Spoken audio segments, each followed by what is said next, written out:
welcome to another Oh So Curious show times DCU Daily. Welcome, everybody. We are loving you, having you here. I don't know. I can't do grammar. It's fine. But I'm John. Welcome to the show. Here we go. Thank you for joining us for regulars. And if you're new, hello. Nice to meet you.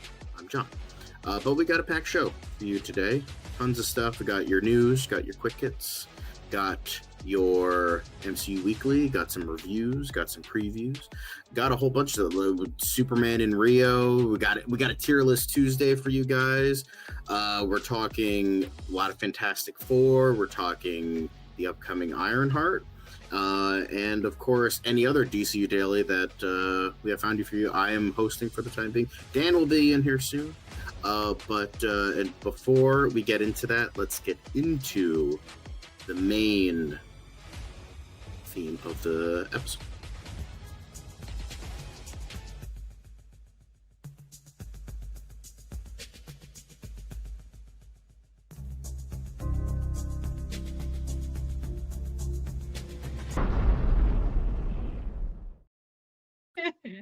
Yeah, boy. Dangerous. But wonderful to see you guys on the show. Oh, so curious. We're going to get into the news. So much new stuff. But as you could probably already hear, I am joined by Liz. Liz, how are you on this very, very hot evening where we are? I mean, are you I got ice cream Are on you deck. remaining cool? I'll be Hopefully. all right. It's a meat locker in here. It's great. I'm very happy to be in the studio. I've got ice cream on deck. That's the first time I've seen that intro, y'all. Danger Zone is my #1 summertime movie. I listen to it every single day in the summertime. So I'm loving all that. Hi, everybody. Hope you all like that intro. How does everybody feel about it? Good to be seeing everybody. I'm excited to get to all this stuff we got to talk about. We got a lot of stuff to talk about today. The sunglasses are too dark and they're not prescription, so I need my eyes. It's an new intro. It's an old intro, but we're bringing it back because I recently bought these at a gas station because I needed sunglasses, and I'm like, you know what, Dan, find that old intro. I can finally use it. So Facts. I'm not mad about it. All right. So, Liz, are you ready? Because, of course, we have to. The first thing we're getting into before the whole Superman and Rio recap, we're here to talk about the newest Rebel Wilson comedy, Sorry for you. Blindhard. I saw it, so you don't have to. I'll leave you to this. Yikes. That's all I can say is yikes. I wanted to like it. I thought it was going to be funny. I thought it was pretty creative. You guys, it was real bad. I have no problem with Rebel Wilson. I know a lot of people are not a fan of hers. I love the cast overall. Divine Joy, for goodness sakes. Adore her. I was really looking forward to seeing this stuff, but gang, it's real bad. It's Rebel cannot do action at all. Like she tried real hard to do her own moves, and I don't know if she just didn't get enough training or if her clothing was too tight or what the deal was, but it was awkward. It was awkward. There's some Pitch Perfect people in there, so I can say that. But gang,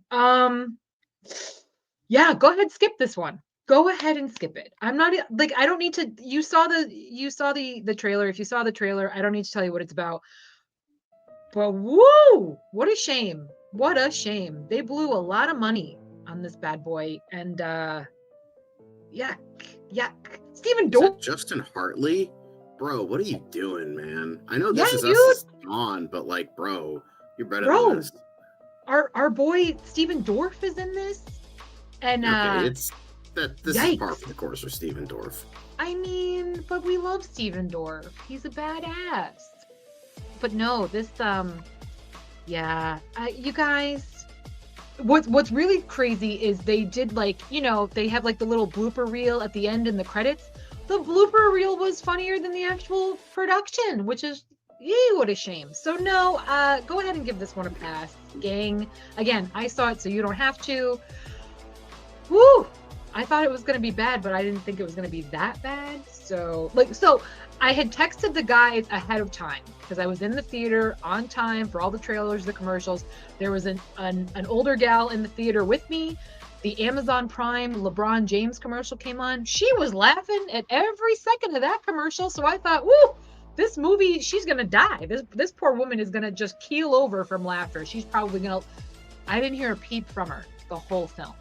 So if she thinks LeBron James is funnier than Rebel Wilson and cast, gang, I feel like that's all you need to know about this film. Just you go ahead and skip it. Just go ahead. No. You don't want it. You don't want any part of this. Yeah, I could have told you that. Whoopsie daisies. It was a funny idea, but just executed so very poorly. So very poorly. Yeah. Figure drawing asking you a very important question. Oh, I'm sorry. Thinking it was going to be funny. Yeah. Yeah, I saw it in the theater, gang. I told you, I will see it so you don't have to. I saw it in the theater. There were actually multiple people in my theater, and we all left very disappointed. I'm pretty sure there were some people that left before the credits. Steven Dorff looked great. I love me some Steven Dorff. He was just in Righteous Gemstones, which is just wrapped. I love Steven Dorff, but no. Nay. Don't do it. Don't waste your time. Like I did. Well, at least F1 has positive stuff. I love the critic success. It's just nobody's catching this bouquet. Oh. Yeah. Yep. Yeah. Could have told you that. Anyway, because it's like Rebel Wilson. I don't like Rebel Wilson. I wanted to give it a chance. And so, starting off the show with a proper movie of the week, but a bad movie of the week. So let's remind the people that they're Knuff. Let's get that news intro in there, and then we'll get into the proper. It doesn't seem to matter what I do. I'm always the number 2. All right, mister, I need to paint my abs on to get nominated. You don't see Robert Downey doing that. You're kidding. You're kidding. I can't open the envelope without the... Warner Brothers is heading back into the Matrix with a new movie in the works. Wonder what other surprises are in store. I want to be Bruce Wayne. I like that. You're gonna love me. There's the shot right there. That. Okay, we don't need to see Corbin's. Right there. You look ridiculous. Well, not no more, he don't. What, dude? I can barely understand you. Your accent's insane. What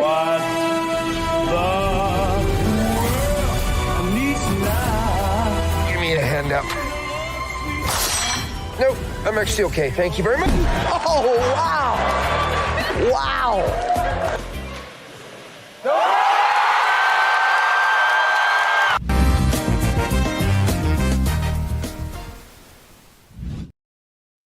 Whew, let's get rid of that terribleness. Let's talk Superman, guys. I know that's what you guys really want to see. Get Superman in here, bring us some hope, wash the bad taste of Rebel Wilson out of your mouth. Just okay. So let's just move on from that and okay. Look at that beautiful face. I'm talking about David Cornswin, of course. But just absolutely just reining it in with Rio. We were talking Manila just a couple days ago. Now we're in Rio. We are in Rio. Oh, look at that beautiful picture of Zack Snyder right there. Just yes, there it is. Just it was so wonderful of them to have a picture of Zack Snyder right there and just pointing to him, because that's how they view it right there. So weird. So weird. But yeah, just seeing, yes, Enterprising, we will give you your super crack. Also, hello, Jordan Vargas. Also, hello, Hosea, Enterprising, figure drawing, Jordan, Maverick, we just had him in here, and Kim Milano, and yes, Monique Rupley as well. But lovely to see you all, by the way. Just got to shout y'all out. That's okay. It's an easy joke. I got to go with an easy joke, right? So, yeah, okay, we can. Hey, Steven. We can get rid of that. There we go. All right. Thank you, Dan. But yes, we are celebrating Superman being shown in Rio the first 30 minutes, what we've been kind of seeing for the past for this world tour on their second stop, just showcasing the greatness that is, well, not just Rachel Brosnahan, but to the greatness of Superman. But obviously Rachel is killing it, just looking great and being great, and mirrors are getting hotter here, goddamn.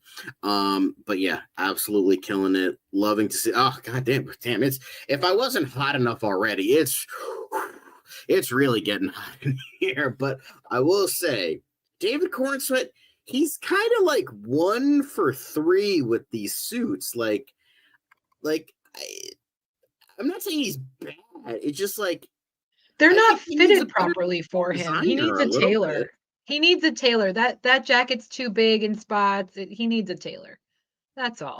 He needs a good tailor. Like, it's like, bro, you're Superman now. I think you can afford the little nicer suit. I understand you're like, oh, he's dressing like Clark Kent. If like that's the vibe, babes, they'll send it to him sure. for free at this point. For goodness sakes, he'll like wear right. Like a blue and red suit with maybe some yellow in there. Like wear like a yellow, like a pastel yellow, so it's not like in your face, and then like a nice like red, maybe like not a Timothy Chalamet stick of butter suit. We don't want that. No, we don't need to see that. And then like have like a nice like crisp like on the cusp, like in between royal blue and navy blue, like have that kind of suit. That would look awesome. Here he looks like he's looking like the worst dressed person at the Kentucky Derby, and that's not a again. It's all in the jacket. The arms are too long. The cut he's is looking too like long. Dick Tracy right now. It's too big. He just needs Dick Tracy meets Kentucky Derby. Like, I mean, it's hot in Rio, so I would imagine it might be a linen suit. He probably just got whatever he could quick that was nice and cool. Who knows? Also, there's a new chair. Stephen Ortega asked. Do you have a new chair, Liz? We have multiple chairs in the studio. I'm trying to find one that's comfortable, and none of them so far have been. So I feel like the agent and the accountant too. Just trying to find a good chair. We'll see. Yeah, but this isn't the only stuff we have. But I mean, of course, we got James. Bro, when James Gunn is wearing a better like suit than you, then you know that's. We're not saying the suit is bad. It's just the fit is wrong. He just needs tailoring. He could, if he had some proper tailoring. I will say, like, I kind of like with what, again, James Gunn goes simple. I like the glasses. I like the kind of like Bono glasses a little bit. So looking good. It's just like it's weird to see David Cornsweet with like a buzz cut. But here we go. Somebody brought their crypto. They brought their dog Love the premiere. I would have autographed the dog. Why didn't he sign the dog? You should have signed the dog. I love it. How do you sign the dog though? It's a white dog.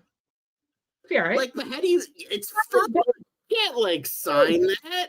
You can sign its belly. Be all right. Sign a paw. Okay, yeah, I guess you could sign the belly, but like, I don't know. Like, here's the thing. Like, sometimes it's like lift up the ear flap, sign in that you can sign the dog. Here's the thing. The only reason I'm like iffy is like maybe permanent marker could like screw up. It'll be all right. Listen, if I ever get rich and famous and you guys want me to sign your pets, I'll gladly sign your pets. Well, I don't know if that's good for pets though. Like permanent marker. No, it's fine. It'll be all right. It's not. All right, but I'm just saying this is cute as hell.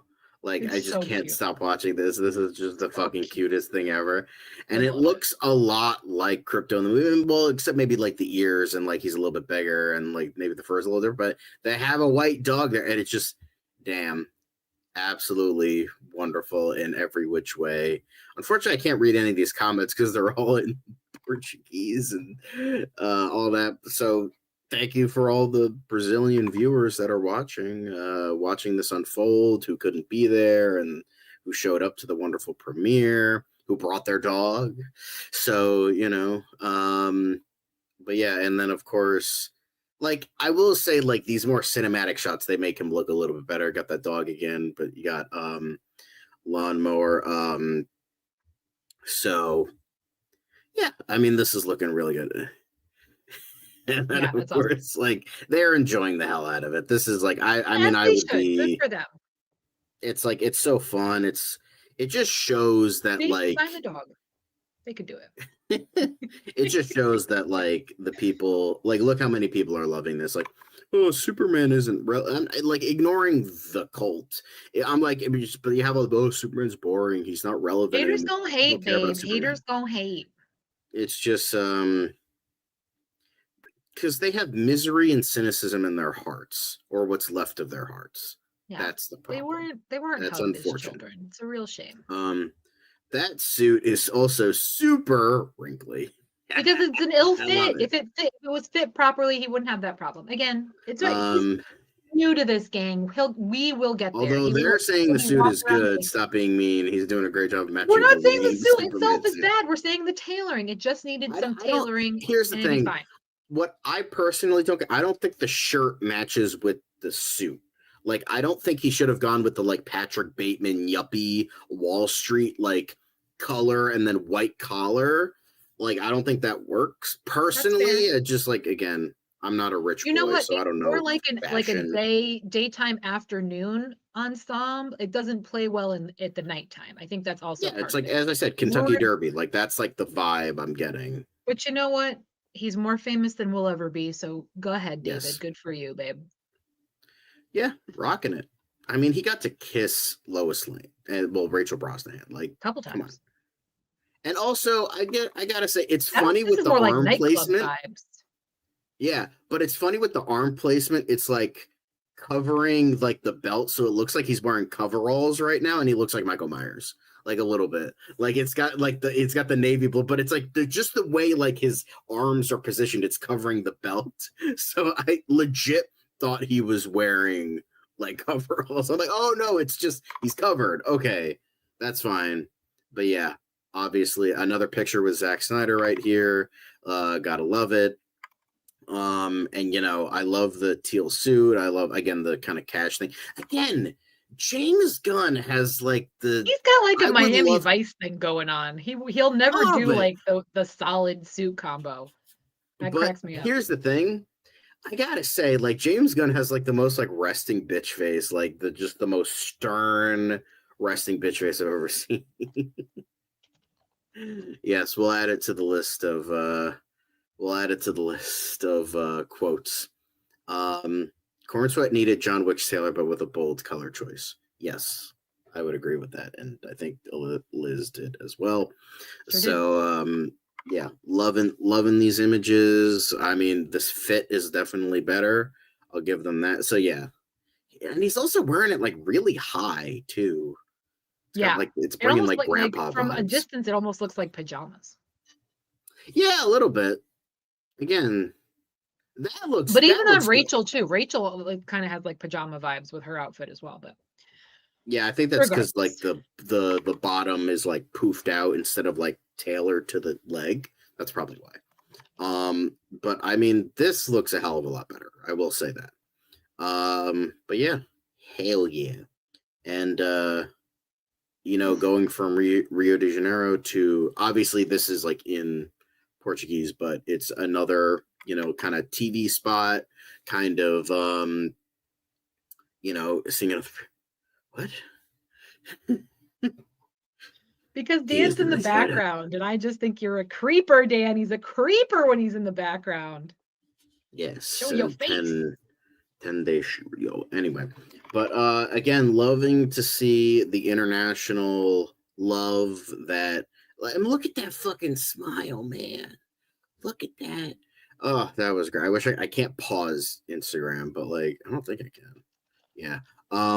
But it just you brought that dog, man. Anyway, loving that smile, loving these TV spots.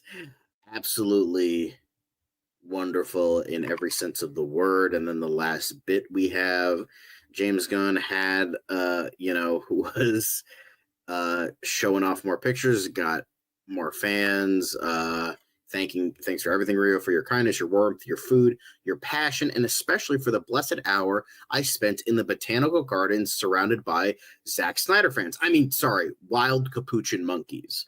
So yeah, I think loving to see these images. Now, see, James, that's what I want to see, James Gunn. Look at that smile. I got to smile more, man. Come on now. You're acting like you're in a Zack Snyder movie. Come on, man. But loving this fans. I love this in the background. James, we like you, but we love Osu. That guy wins the internet. That I want to see more of that.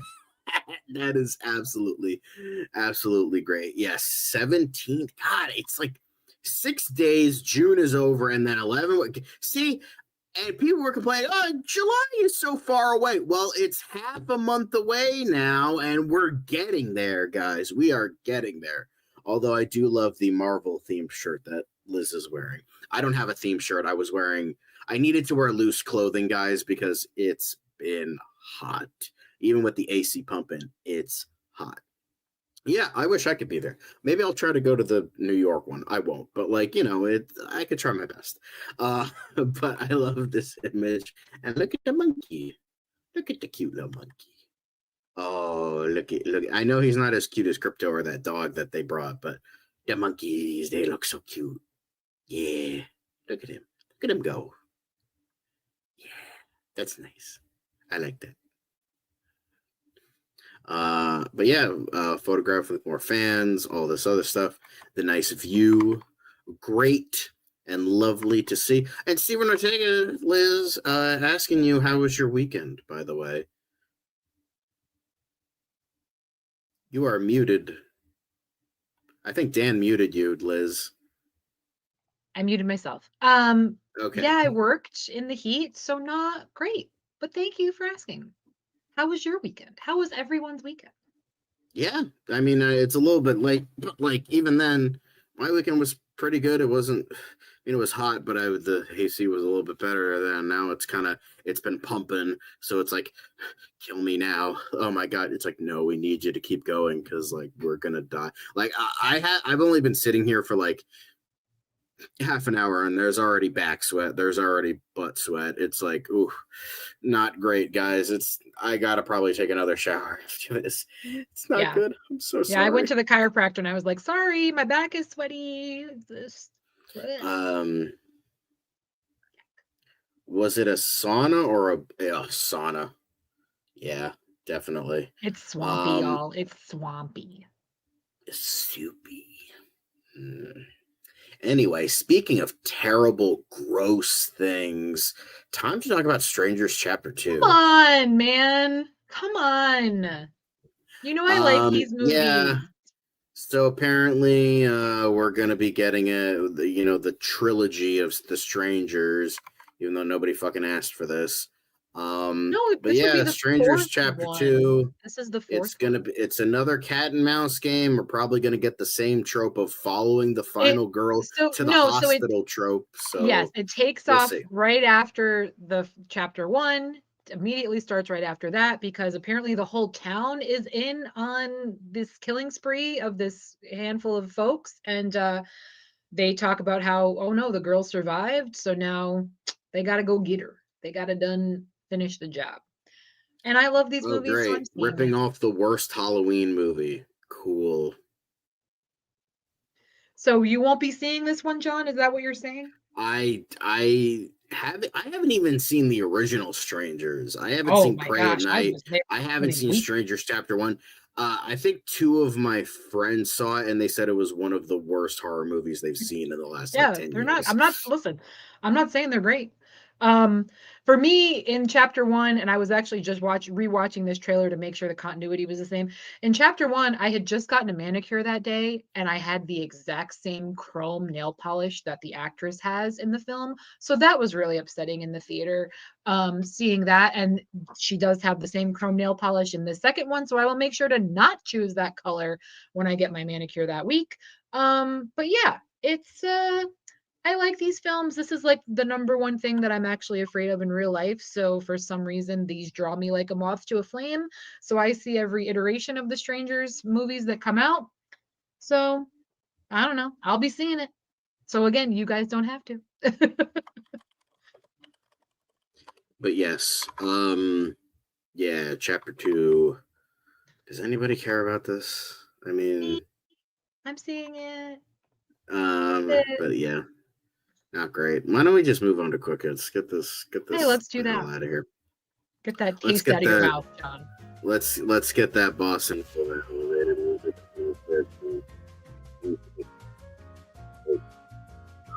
First thing that we are covering in our quick hits is Michael Cera, fresh off the Phoenician scheme, talking about apparently he turned down a role in Fantastic Beasts, saying he had a big fear that he would get too famous. I think a little too late for there, buddy, but what are your thoughts on this? I mean, I see where he's coming from with that comment because, like Daniel Radcliffe, like I think he was concerned about being pigeonholed because of that franchise. He knew there was going to be multiple movies to come of it. He knew it was going to take up years of his life being committed to that series. So I understand what he's saying. At the same time, like, I think it's like, again, because I think it was probably just like a timing issue for him as well. Like at that time, he didn't feel he was ready for that. Whereas now he might sign on to something like that. He is probably going to end up appearing in more Wes Anderson films now that he's been a part of one of those productions. So I get what he's saying, but at the same time, like, clearly, the Fantastic Beasts spinoff really didn't take. I don't know that we're going to be getting any more of those. So I don't know that he really had to worry about that exactly. But again, It's an interesting thought. But yeah, I mean, I know that's the worry with a lot of people. Like, I know Hayden Christensen pretty much like stepped away from the limelight after Revenge of the Sith because he's like, I feel like I didn't deserve my fame. So he wanted to step away and kind of just do smaller indie projects for the time being. But now he's doing, all the things. So yeah, I can kind of see it, but at the same time, it's like, bro, you're Michael Cera. People know you, and you've been in a lot of yeah, especially really when you popular consider projects. he was in such a big show like Arrested Development. It was like, well, but you still made that decision, that commitment. I don't know, but whatever. That's how he felt at the time. Okay. But we still love Michael Cera. There is a bomb on this cart. Anyway, but apparently Mobland, the critically acclaimed Mobland, renewed for season 2 by Paramount Plus.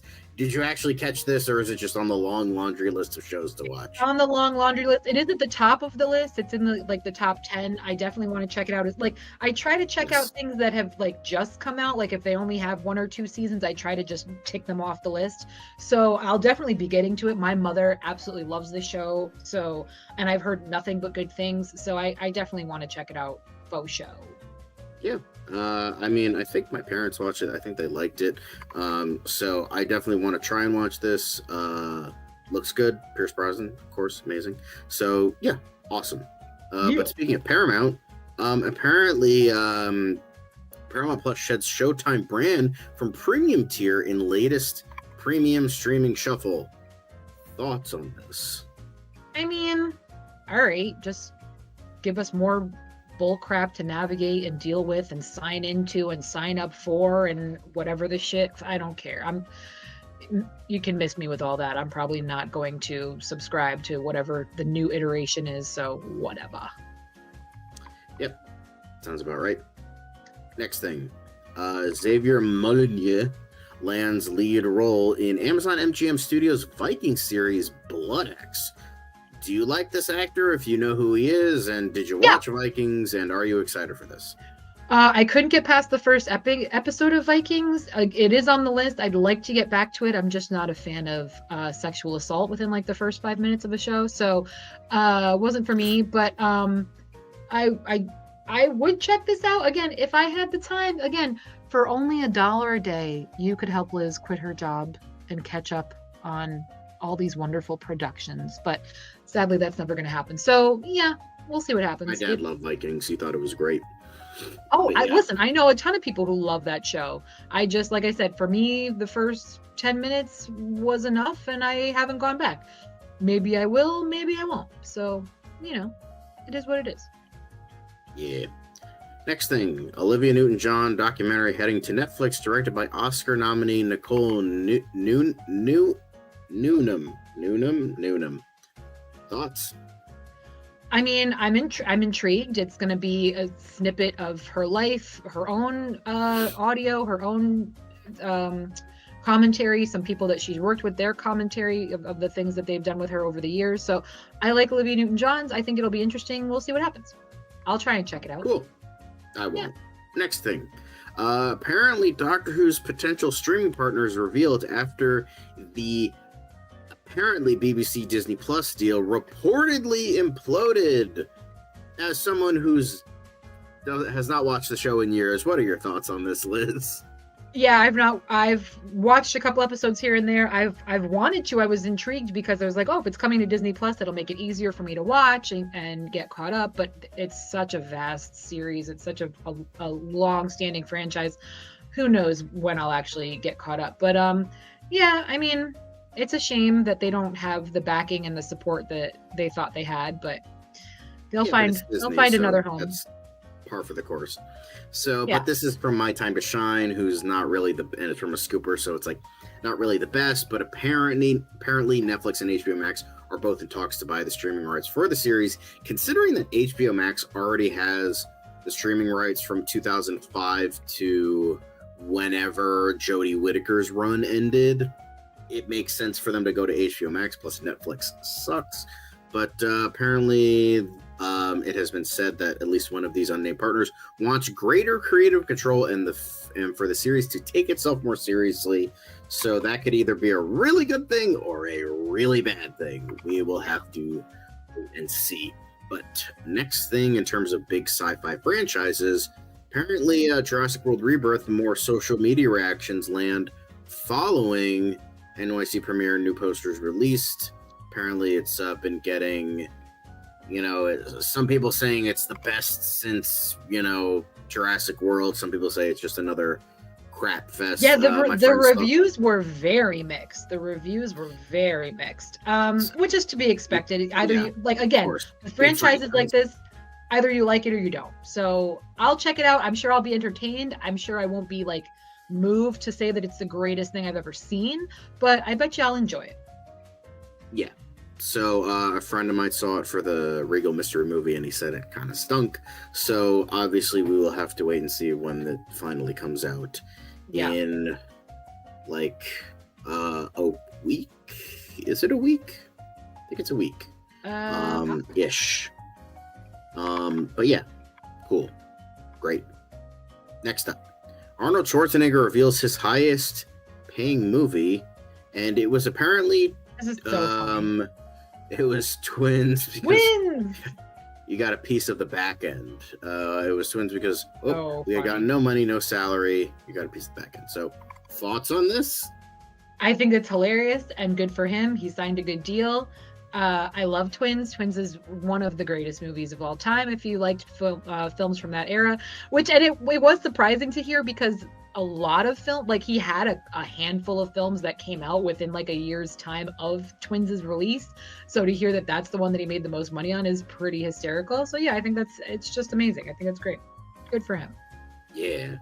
Anywho, Doug Liman to tackle Stephen King epic The Stand for Paramount, even though there was just an adaptation a couple years ago. I don't know, maybe 5, 6, 7 years ago. So that's interesting. You're doing it that soon, but hey, it's Doug Liman. The last one had Ezra Miller and Amber Heard in it. Gross. So maybe hopefully this one can be a little, because I heard mixed things about that one. So maybe this one will be a little bit better. Yeah, I know nothing about any of it, so sure, I'll check it out. Great, but the final quick hit we have is apparently The Pit Season 2 casts the L Word Generation Q alum. I'm not even going to bother trying to pronounce that. You're clapping, so I assume you're excited about this. I love The Pit, so I'm just excited for more of that show. That show is really fantastic. I didn't see season 1 from start to finish. I saw it piecemeal. Whenever I would go over to my best friend's house and they wanted to put it on, I'd watch, and damn, it's a fine show. So good for them. I'm excited for more of that. But yes, awesome. But unfortunately, that's it for Quick Hits. I know. I'm sorry. It sucks. But what are you going to do? But we are going to be moving on to the main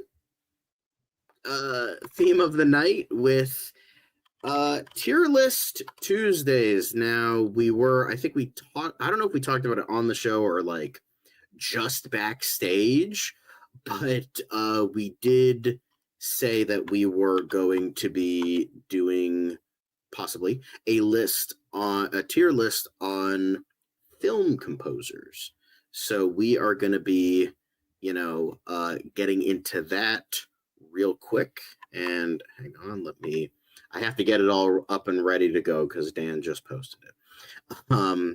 But hang on, and there we go. Thank you, Dan, for that. But hello, welcome to Tier List Tuesdays. I'm John. Very nice to see you. I mean, Dan said he wasn't producing, and now here he is producing. So pick a lane, Dan. God damn it. Anyway, so we are going to be ranking the greatest film composer. I mean, we do have a list of, I think, 11, 12 at this point. So welcome to Tier List Tuesdays. We love to have you. Steven Ortega asked me a question. Do you like the picture? It's for me, similar to Liz, it's on the list. My dad loved it. My sister loved it. I have heard nothing but amazing things about that show. And honestly, I might have to watch it. It's on HBO Max, right? Yes, it is. Okay. Yes. Also, there we go. Much better. But I have not watched it yet. And Enterprising is very excited for Tier List Tuesdays. So yeah. Yeah. Very good.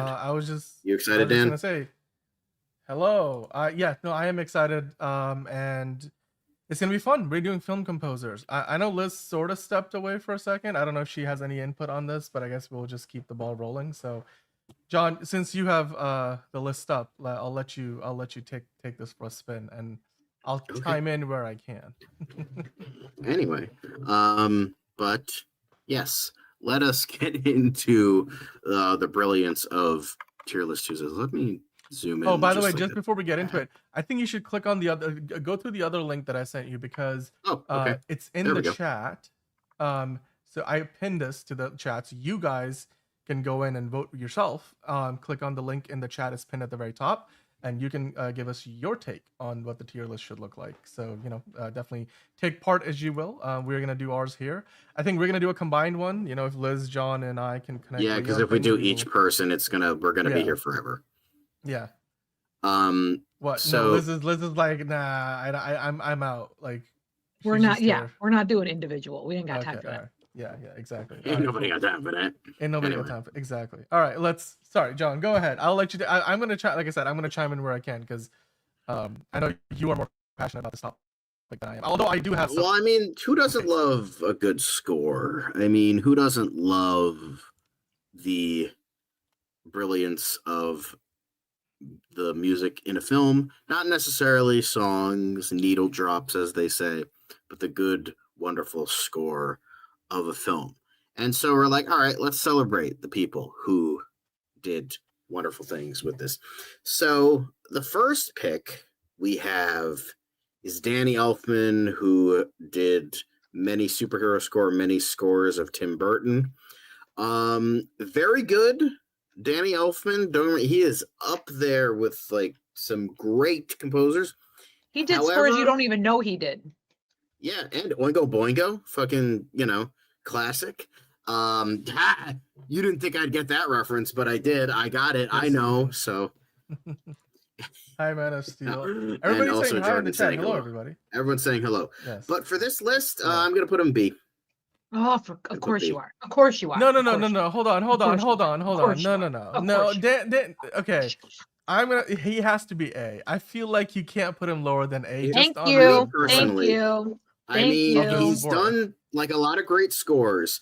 However, after a while, they kind of. Dude, he did the Batman scores. Like, are you get out of here? They sound a little sleazy after a while. Get out of here. Get out of here. Do we get to vote on it? Is this a democracy? No, yeah, I agree with you. That's 2 against 3. No, put him in A. That's 2 against 3. Put him in A. All right, that's fine.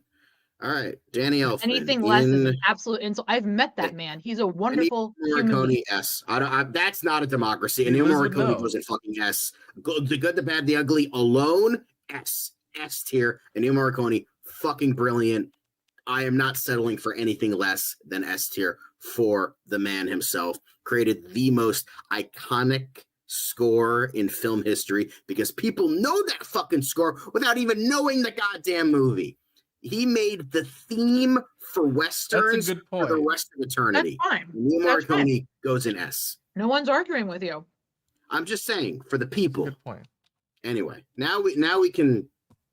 I mean, you could say the same about Danny Elfman, but fine, sure thing. But Hans Zimmer, oof, that's tough because he's done a lot of like amazing work, but there's like a couple sprigs here and there. But I feel like I feel Dan would kill me if I didn't put him in S. Like Dan would probably kill me if. Right, like he's gotta go in S. And yeah, like for example, it's the stuff that you know him for, but then there's stuff that you don't even realize he did. Right, like people forget he did The Lion King. Exactly. I mean, he did The Lion King, the original and a live action remake or CGI remake. He also, of course, although it is ironic, Batman ones. It is ironic that both Hans Zimmer and Danny Elfman did Batman and Spider-Man scores. Yet this guy I'm putting in S. Yet the guy who I think did a better Batman and Spider-Man score I put in A.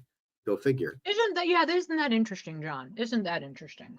But Hans Zimmer created, Man of Steel, which was excellent. Like everything else he's ever done is better than Danny Elfman. Like it's like, okay, Danny Elfman has 2 on Hans Zimmer in terms of the same stuff they've done. Hans Zimmer has literally his entire film. You know what's one of the most underrated ones that Hans Zimmer did was the amazing. One of the most underrated things that Hans Zimmer did is the Amazing Spider-Man 2, because most people don't think very highly of the movie. But the score for that movie is one of the best Spider-Man movie scores that has ever been done. It's fucking Kino. It's amazing. Yeah. That's what I'm saying. He did and there's some needle drops in that score that are also amazing. And it's not like those needle drops were just like songs that they brought in. Like he worked with like a bunch of like A-list artists to work on, create original music. But Hans Zimmer's got to be up there. I mean, Wonder Woman. He did the Wonder Woman score. Great stuff. Anyway. And Frankie G saying Dune 1 and 2 is S. Did Hans Zimmer do Dune? Did he? Okay, I didn't realize. Didn't he do Dune? I think he did. Dude, yeah, just the Dark Knight Rises, right? But Howard Shore, he did Lord of the Rings. That's going in S. Like it's not like every Cronenberg movie he's ever done, The Brood and The Fly, they did not need to go as hard as they did, yet everything he's given 110% of it. Like every like these rinky-dink B-movie horror movies, the man didn't need to go that hard, yet he did, and they're brilliant. Yep. And Howard Shore, and he also did Lord of the Rings. Lord of the Rings is the thing he's done. However, everything else also, I would say, is just as good, if not better, than his Lord of the Rings score. So Bridges of Khazad-dûm, that was used in Man of Steel, which was scored by Hans Zimmer. So boom, there you go. That's another one off the bat. Okay. Anyway, yep. Dan, do you agree? Elfman's, sure, but Danny Elfman doesn't go hard on any of his stuff. Okay, sure. No, Howard Shore is up there. I think that's a generational divide.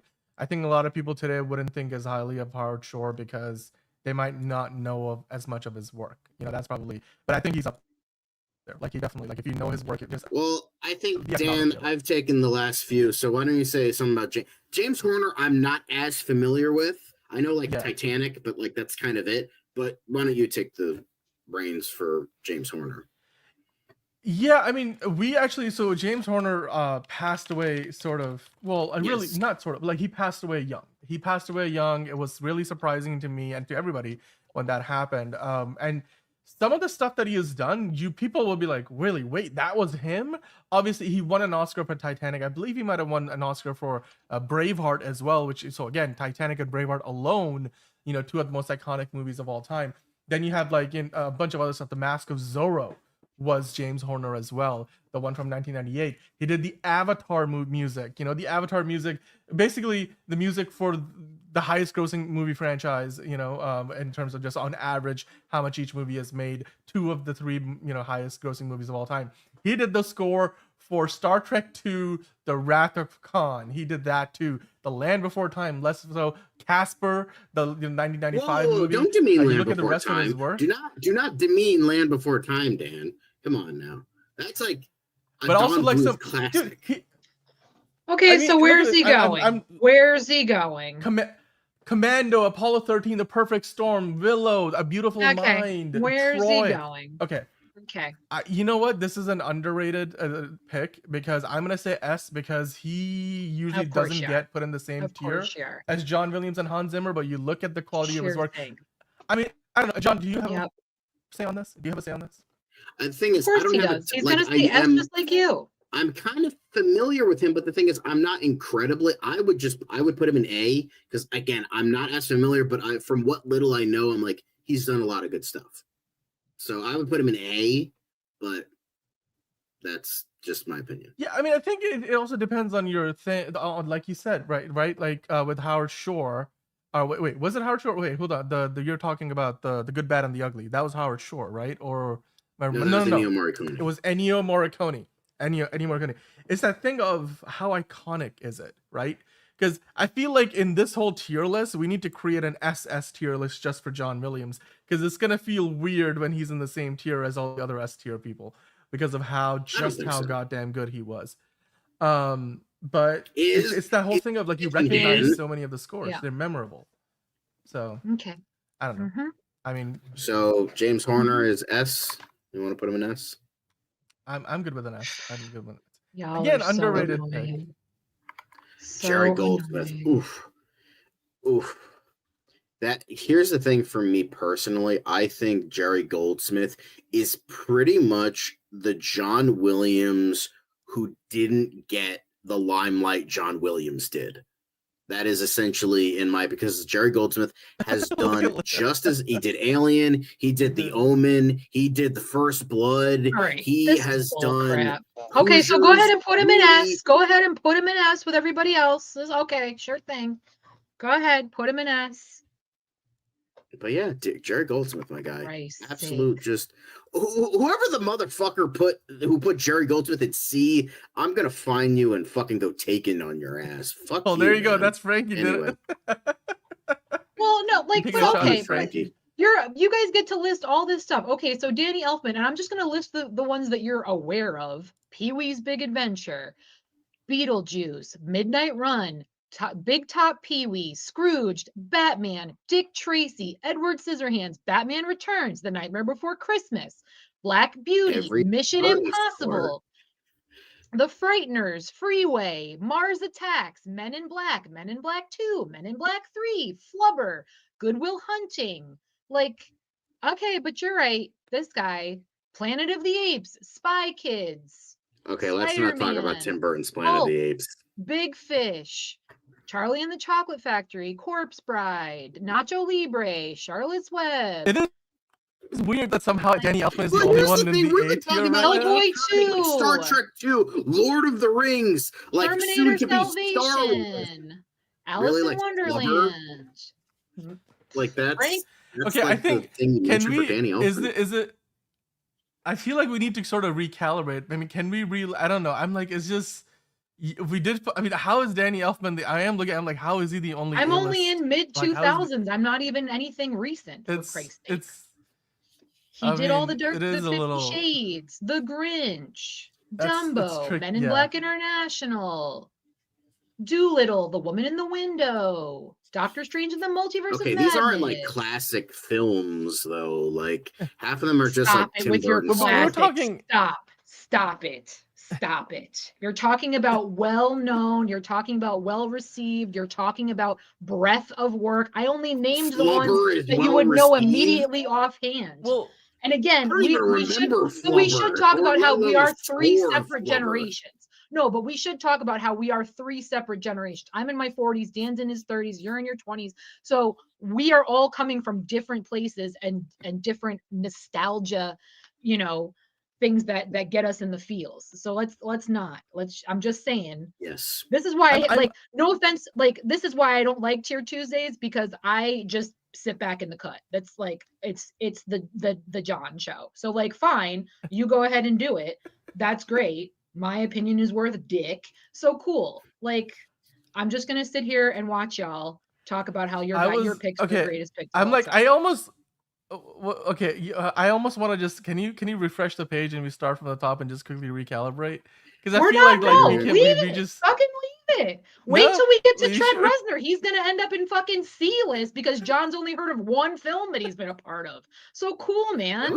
Like fucking Oscar winner, but cool. Let's put him in fucking C because I only know one thing he's done. Because I don't know who the fuck Trent Reznor is. All right. It's just like I can't. I literally let Dan have the horn, quite literally, because I didn't know anything. I would let you have the horn for Trent Reznor. That was what we were gonna plan on doing. Because I know Trent Reznor is great. You were gonna put him in C like immediately once you got to his name. You were putting him in C.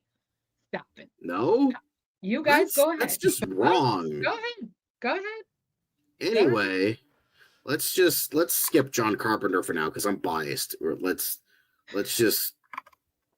Well, if he's going in S, then yeah, Williams. You are fucking biased. If he's going in S with everybody else, you are biased. So anyway, John Williams. I would say John Carpenter is probably not S tier for me, but sorry. Anyway, John Williams. Where's John Williams going? I'm not going to say a fucking word. Where's John Williams going? He's an S. S tier. John Williams is the best. He's the GOAT. He's like Steven Spielberg is the greatest director of all time. John Williams is the greatest film composer of all time. Period. Full stop. There's no argument there. I don't think you can argue that. All right. There we go. Ludwig Göransson. Where is Ludwig Göransson going? I'll say I don't know who this guy is, so you're gonna have to tell me. Fucking made a big to do about how like you're not getting a vote, and then this is what I'm saying.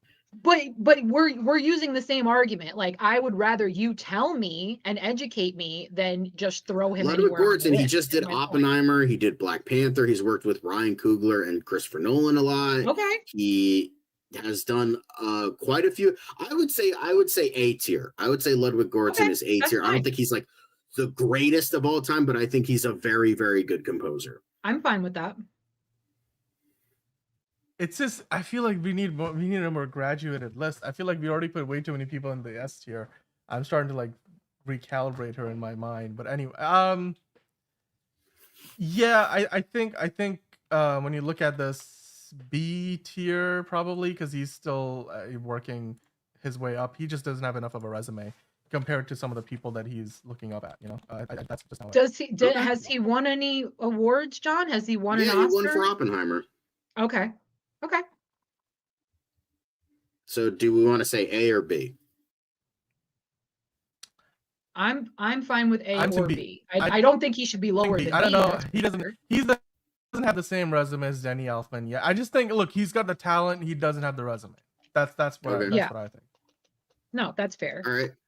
Michael Giacchino, I would personally put him in S tier because he's to me like if John Williams was like the greatest film composer of the 20th century, I think Michael Giacchino is the greatest of the 21st century. But that's just my opinion. Well, even though both have worked in like 20th and 21st, but Michael Giacchino, everything he has done has been like, and his resume is elite, and his talent is there.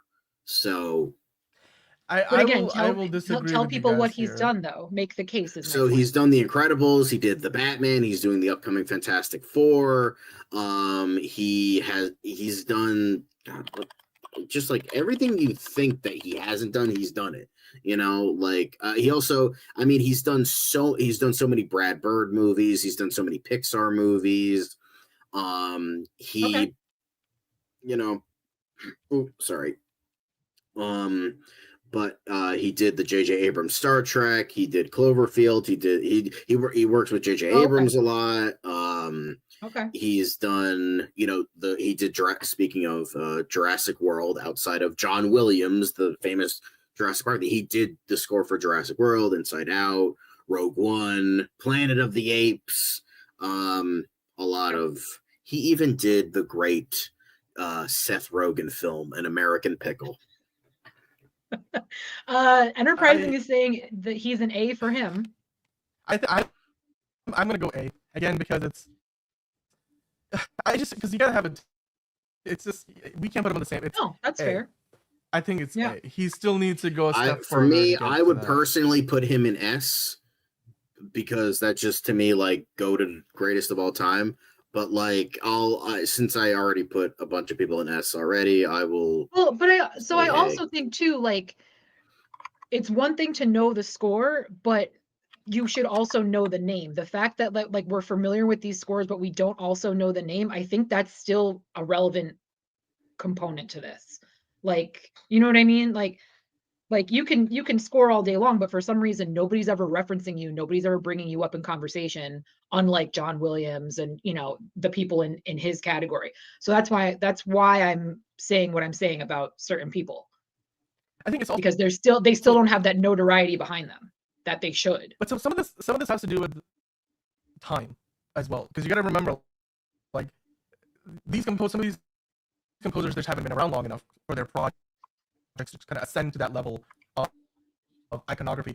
But it's also, some of them are standing on the shoulder of giants. Like for example, Ludwig Göransson and Michael Giacchino wouldn't be where they are today if people like John Williams, Hans Zimmer, like James Horner, those guys. Of course, every time Howard Shore didn't carve the path for them. So it is a little bit of that, and it's so like Jaws. We're celebrating the 50th anniversary of Jaws right now, right?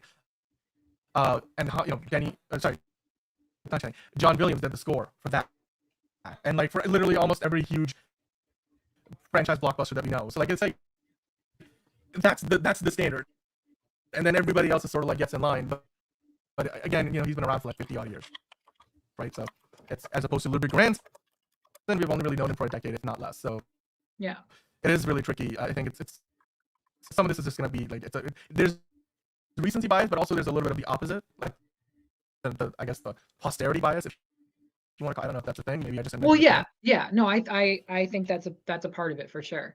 Yeah. But thankfully we have one. Do we have one female on here? Two female? We have one female on here.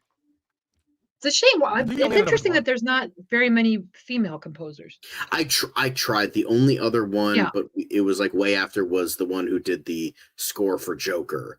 But again, she just doesn't have the resume for it. So like, that's fair. That's fair. It is what it is. Ladies, if you're interested in composing, get your asses out there. Get to work. We need some more women on the board. Although Shirley Walker, a lot of people don't realize she did the theme for Batman the Animated Series. So, there is that. But she's also done it for like Final Destination and she True Lies and Memoirs of an Invisible Man and Coolies, Dungeon Master, a lot of Black Stallion, a lot of like very good scores, but not a ton of great ones. So I would say A or B. I'm fine with B. I'm fine with B too. In this case. Okay. Yeah. Oh, is my mic staticky? Oh, sorry. I'll fix that. Oh, well, not anymore. Now you're good. Yeah, you're good now. I would have said Trent Reznor. Again, it's the whole like he's the thing is he's not only just a composer, he's also lead singer of Nine Inch fucking Nails. So like also. But he only got one Oscar. People don't really know him for his composing work. I would have said A tier. I would have said A tier for Trent Reznor. I would say A for quality of work, but like I'm fine with B as far as like notoriety, like knowing him as a composer. I would say like I would be fine with B. But he does have an Oscar. He has done some things that are pretty well known, especially in recent memory. But I'm good either way, A or B. Dan, what do you think?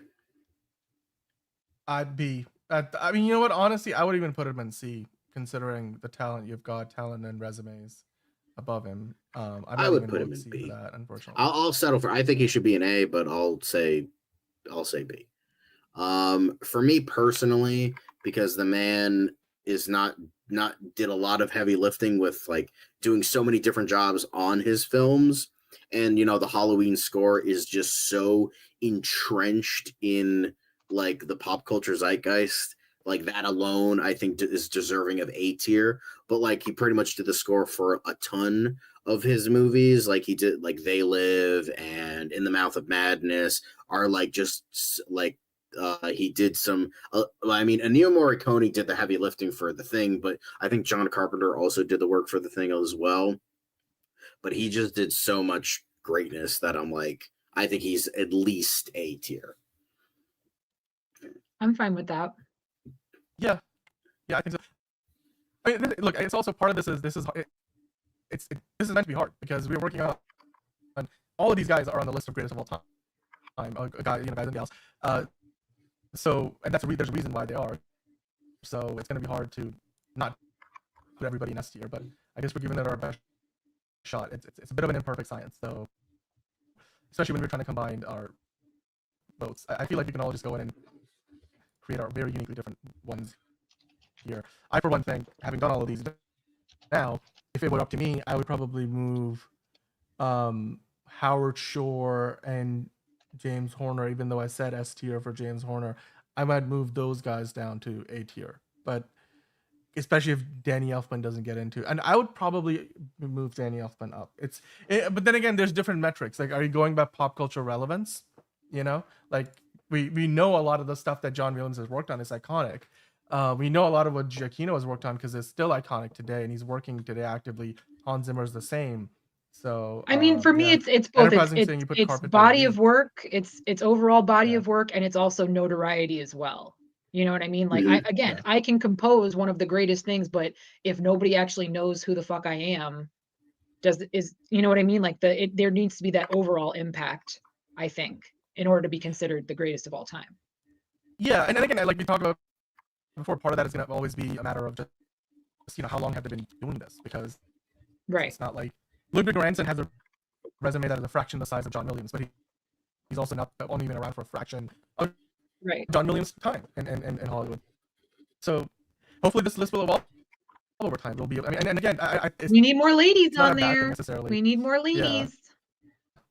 Yeah. Yep. We need to. I mean, can you guys suggest any options? I mean, did we miss any people that you would like to see here in the list, at the top or near the top? I mean, there were a lot you wanted to put on here, but like, you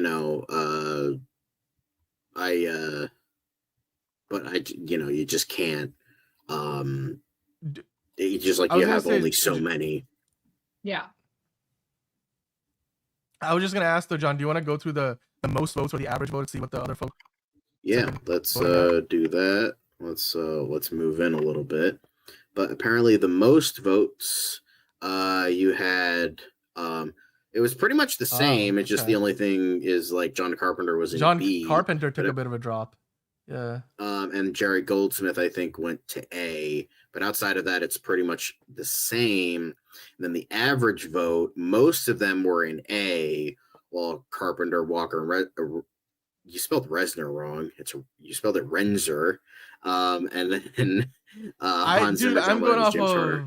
Wait, hold on. Did I? It's all good. It's all good. It's all right. That's why he's in B. Oh, I flipped it. It's fine. It's fine. Yeah.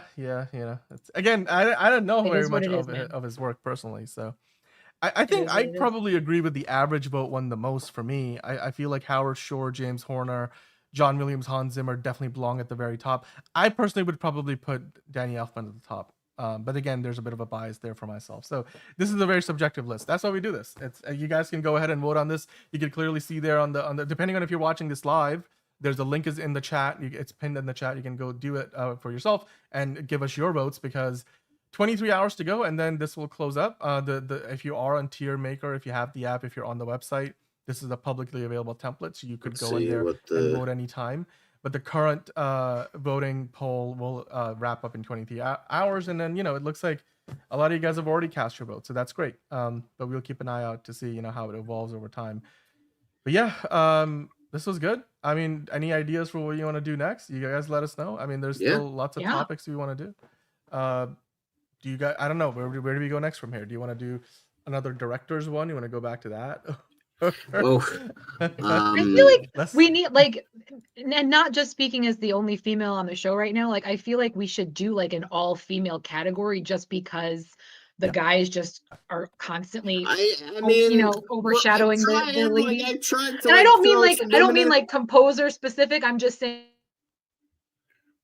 some all-female something category at some point. Just saying. I don't let's try best actresses, because that's the only thing. Because again, all the other roles in like Hollywood are like male dominated, so they sure are. That's how it be. So yeah, Frankie G saying leading men and women. We can do that. I would say, for me personally, I would say rank the Doctors. Best female directors of all time. I don't think anybody would really care about about the Doctors. I'm down for that. I know enough to know which ones are like fan favorites and which ones aren't. So I'd be down for that. Dan would just totally or whoosh. What? Because I was like, we should do best Doctors from Doctor Who. That would be a very and you would just be specific. Totally. I mean, I can kind of follow along, but that would be a very specific situation. So, yeah, I don't know about that one as much. I mean, it just depends. I don't know how many people that watch the show are fans that. Although, you guys did have a story about Doctor Who. Exactly. Yeah. And then you guys, let us know what you think about the tier list that we came up with today. The film composers, the greatest film composers of all time. Definitely a lot of what would you call it? Discussion, debate. So let us know what you guys thought about that. Of course, get in the comments down below. If you are watching live, you still have around 23 hours to cast your vote. The link is in the chat. And if you're not watching live, then you can still click the link from the chat replay and go see the results, or it's a publicly available tier list, so you can vote on it anytime and send us a snapshot of the one you set up. We would love to hear from you guys. And yeah, cinematography, we can do that next time. Leading men, leading women. Yeah, in movies we will try those categories for sure. But right now, I believe we have to move on to.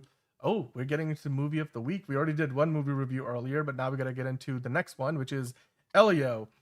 John is getting the photos up for the movie, but in the meantime, let me make an introduction here. Of course, Elio is a movie that Pixar, I feel like, didn't really get behind, or at least not to the level that you would expect them to, because when Liz described to me what the movie's about in the pre-show before we get on live with you guys, to me, I was like, that's not at all what the trailers told me. Like, not even close. And I was like, this is my kind of movie. I would totally go and watch the shit out of this. Like, and it's a kid's movie, but like, pardon the language, I would really love this movie from everything that Liz told me about this. Now, of course, we're going to hear from Liz because she watched the movie and she can talk about it in more detail. But yeah, the box office, we talked about it just, I think it was yesterday or at the beginning of the week. Yesterday on Monday's show. And it premiered to $20.8 million, which is the lowest opening weekend for any Pixar movie of all time, lower than even the 1995 Toy Story, the original movie, Toy Story, the very first movie Pixar ever did. And worldwide, it premiered to just 35 million, which is not a good number at all. And quite frankly, while people were thinking maybe it can do what Elemental did, it premiered to 29.6 million, eventually ended up making $500 million. But will Elio have the legs? Will it have the word of mouth, which so far is good? The critics' ratings are good. The audience reactions and ratings are great. But there's a lot of movies coming out. And then there's competition from How to Train Your Dragon. Lilo and Stitch is still out there. So can it do well for itself? Well enough, at least. I want to bring you guys in now because I want to get your take on this. But Liz, I'll start with you because, of course, you saw the movie. You have the poster. So why don't you tell us what you thought about the movie, and then we'll get John's take on it as well. Especially because like we break down the box office, but I want to just start with you and give us your opinion and again maybe even why you thought it didn't do as well as people expected it to. I don't think it did as well because they didn't market it well. They spent their time marketing it on, marketing money on other things. We're going to get into it later on, but like Ironheart apparently is doing really well, but yet they didn't market that worth a damn. And they spent all their time marketing Daredevil, which was very disappointing for a lot of people. I think we're in the same situation here. For some reason, the only time I saw anything about this was as a trailer prior to other films that I was seeing. I really didn't see any commercials for it. I didn't see any type of advertising online, nothing on socials.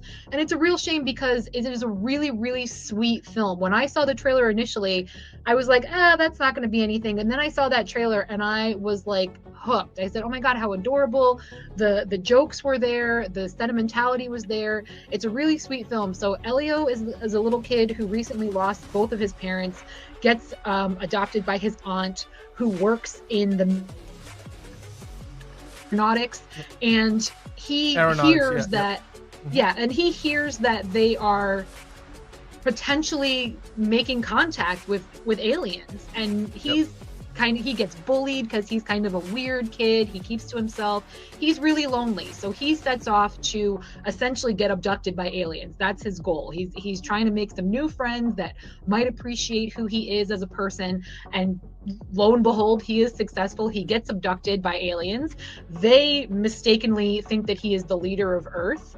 And he, hilarity ensues. I'm not going to give everything away, but it is a really, really sweet film. And at the crux of it, the entire point of the movie is to remind kids that they are not alone, no matter what they're going through, no matter how they feel, no matter how different they feel, that they're not alone, that there are people out there that will always find us and connect with us, and that we can form a community around. So I can't tell you how sweet this film was. Again, Zoe Saldana's in it.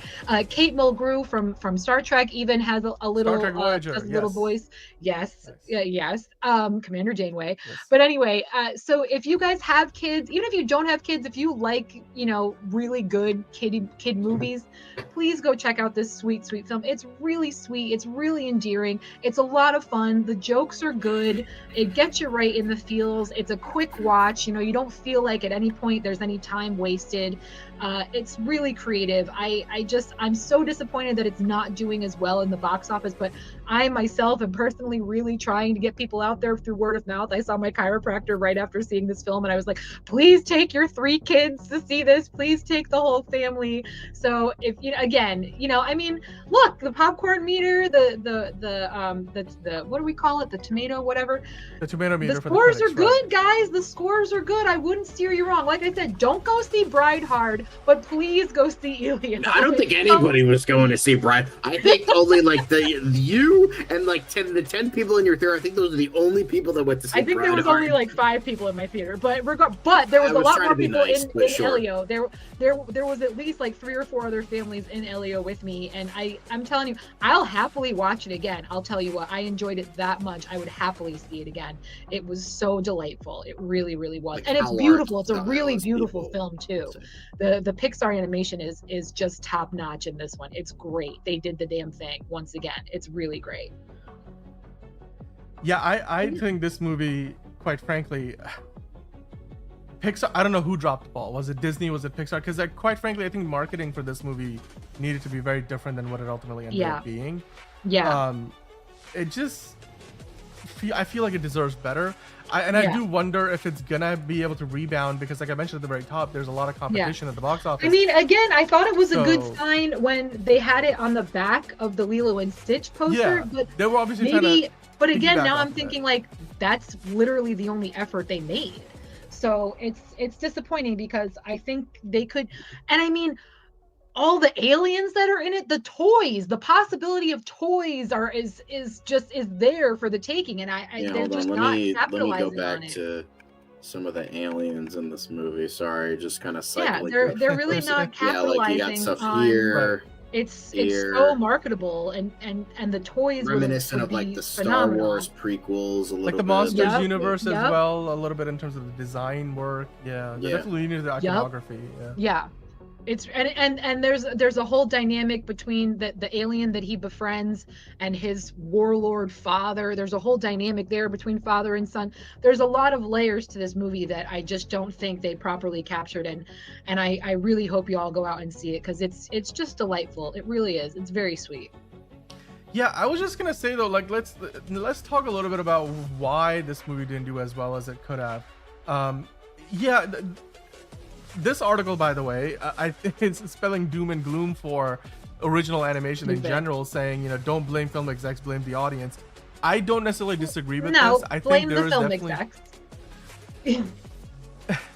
Well, yes, I mean you could, but I'm saying like they're implying here that it's all the fault of audiences not showing up for these movies. I don't know if that's necessarily true.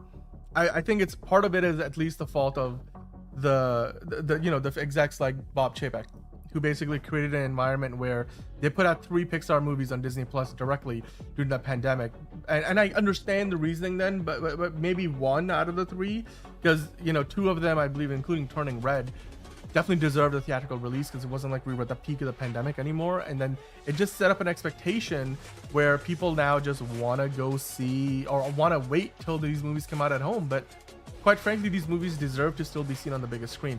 John, if you want to click through to the next article, I think the one from The Hollywood Reporter, they talk a little bit more about it's the latest original animated picture to kind of crash. Not many of the recent ones that have come out have opened to over 20 million, and the only 3 that have recently are all Disney and mostly Pixar movies. So like Pixar movies still, they have a pretty high floor. Like 20.8, you could do a lot worse than this, but still, by Pixar standards, it's very low. And it's such a shame. Yeah, I mean, Liz, do you agree that that this is just because people are not used to, or the expectation that was set is let's wait till these movies come out at home because it's going to be on Disney Plus in a few months anyway. I think that's the case with most audiences. Like I said, Lilo and Stitch was marketed so heavily, but quite frankly, they never stopped marketing Lilo and Stitch ever since the original animated version came out. So it always had that momentum behind it. It always had that fan base. It was always growing that fan base for years upon years until it got to the live action. So this one, it didn't have that. It didn't have, and it really should have been supported a lot more, and it should have been put out there. They could have done some really fun things on socials with it. They could have showcased, the individual aliens, their individual culture and style, and that kind of thing. But they really missed the mark, and it's just such a shame because it really is a delightful film. So I'm hoping at the very least, like, sure, maybe the box office numbers won't be great, but I hope the streaming numbers are big for it. And I think that might be the case once people, continue to see the positive articles coming out about it with the positive reviews. Articles like this certainly don't help, but I think the reviews like on Rotten Tomatoes, for example, is gonna kind of change people's minds. And like I said, I'm gonna be going out to every single family that I know and begging them to go see it because it really is. It deserves to be seen. It's a beautiful film. It really is. Yeah. I mean, John, I haven't felt this good since like The Wild Robot. You know what I mean? Like it's on that level. That's very high. It really is. Absolutely. It really is. It's just enjoyable. It's delightful. John, do you agree with this though? Like, what do you think happened here? Because we were talking about the numbers yesterday. We went in very much detail. Even the week before, we went into the projections. They weren't looking very good. And I mean, This Variety article kind of talks about, why can't Pixar launch original films anymore? They are at this point in time, they have been for the last few years, trying to diversify and balance out their slate. So they're making a good amount of original fare, but at the same time, Alan Bergman, the overall Disney motion picture studio head, which under whom all of these different studios, Pixar, Lucasfilm, and Disney Animation, and all of them sit under, even Marvel Studios does too. Their strategy has been, and Alan Bergman, who knows a thing or two about making movies, the idea being that they want to do some IP stuff where they have these franchises like The Incredibles. You have, of course, Coco is getting a sequel as well. We just talked about the other day, Incredibles 3 just found a director. But at the same time, what was that movie that they announced at Cine? It started with a G. At Cine Europe, they announced a new movie. Gatto. Right? So they're trying to balance things out here. And Elio is just one of those things, because obviously they will have more sequels coming out. So do you think there's still room in the market for original movies? And again, John, just where do you think Elio went wrong? Why can't Pixar launch this? Is it just the market in general where things are at, what audiences want? Or is it something to do with what Pixar is doing wrong? Maybe it's their fault. Maybe the expectations that they set during the pandemic are still in place. I think it's just a history is doomed to repeat itself kind of thing. I mentioned this on the show last week or yesterday, I think it might have been yesterday, where they Disney did the same shit with Treasure Planet, where they didn't want to do 2D animation anymore. They were getting kind of sick of it, and it allegedly cost more. And they were like, okay, cool, we're not going to market it. It's going to be up against way better and more popular movies. Well, not better. I'd say Treasure Planet's still an amazing movie, but it's going to be up against way more popular movies. We're not going to market it. And then when it inevitably fails, they'll be like, oh, see, nobody wants to see 2D animation anymore, so we're going to move to 3D. That's what I feel like is here. Yeah, you do have Hoppers and Gato coming out, but it's for the most part sequels. And I mean, we're inevitably going to get an Inside Out 3, especially with how good Inside Out 2 did. Oh, we're dude, that's not the highest grossing animated movie of all with time. how much of a sleeper hit that is. Absolutely. Because I think I think they just don't want to make original movies anymore, because sequels and all that stuff, the sequels make money for Pixar, because as Liz has said many times on the show, and you were going to say many times more, it's familiar. People want to see familiar. They want to see familiar stuff. And even though I am also a champion of original films, the thing is, sometimes you just gotta I don't want to say give up, but it's just like you go with what you know, pick and because choose it's your the battles. safe bet. It's the safe, like, if I'm spending my hard-earned dollars, if I'm taking time out of my day, I want to know it's going to pay off at the end, and I want to know I'm going to walk away satisfied. But I am still surprised by these numbers, considering it's summertime, school's out. There's not a lot of like full family friendly films that are available on a regular basis. So the fact that it really hasn't done so well is still very shocking to me. Pixar or no, you don't get very many family friendly films like this, and this is a film for literally anyone. So it's pretty shocking and very disappointing for that matter. But it's true. People they spend their money on the things that they know that they'll get instant gratification from, and that's the familiar. So it's a shame. I mean, what I was just gonna mention, there's a few comments in the chat that I wanted to address. This movie was greenlit around the time Bob Chapek was around. I don't know if that means well, I wouldn't say that means this just because Bob Chapek greenlit it. You know, he wasn't the one who was telling them what the story was gonna be. But I am glad that they're putting this out in a movie theater, because like you guys mentioned, it has a budget of like $150 million. And it really is beautiful. It looks great on a big screen. It really does. Yeah, and I think there's something to be said about going back to more of that 2D style, because like with the Spider-Verse movies, everybody's kind of chasing that trend. And it's not just so chasing a trend, it's more about just being more creative and not being in that box that Pixar had created for every animated movie. I mean, the bad guys, Wild Robot, they were doing the same thing with the animation. I mean, Flow, Flow just won an Oscar for that animation, even though I think that animation was trash personally, but I'm not an animator, so okay. Hello, Yash. How are you doing? Hope you're having a good day. And hello, Antonio. Welcome on into the chat. I mean, it's gonna be interesting to see where this movie goes from here, because it has a lot of competition, like you guys mentioned. Please, everyone go see it. Everyone go see it. It's really sweet. You'll be glad you saw it. It's so sweet. It's really fun.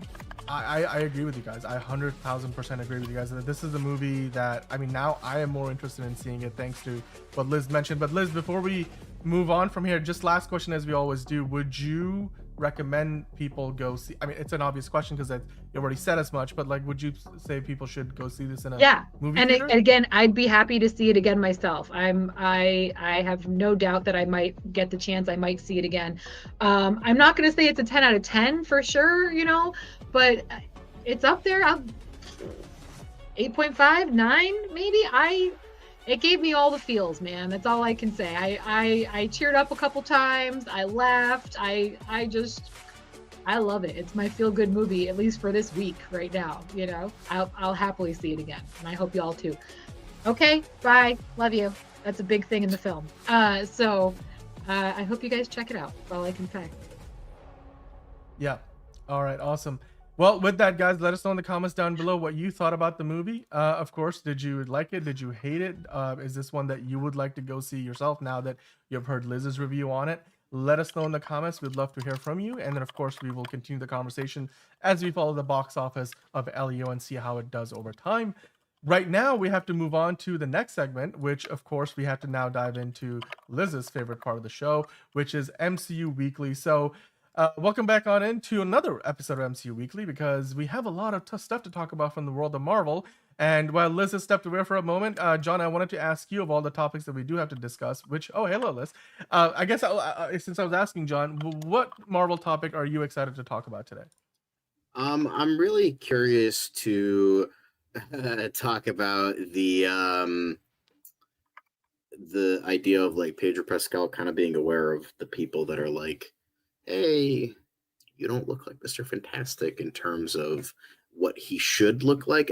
I'm saying that as a this sort of thing, not a, skin color sort of thing. Just want to say that, just a this kind of thing right here.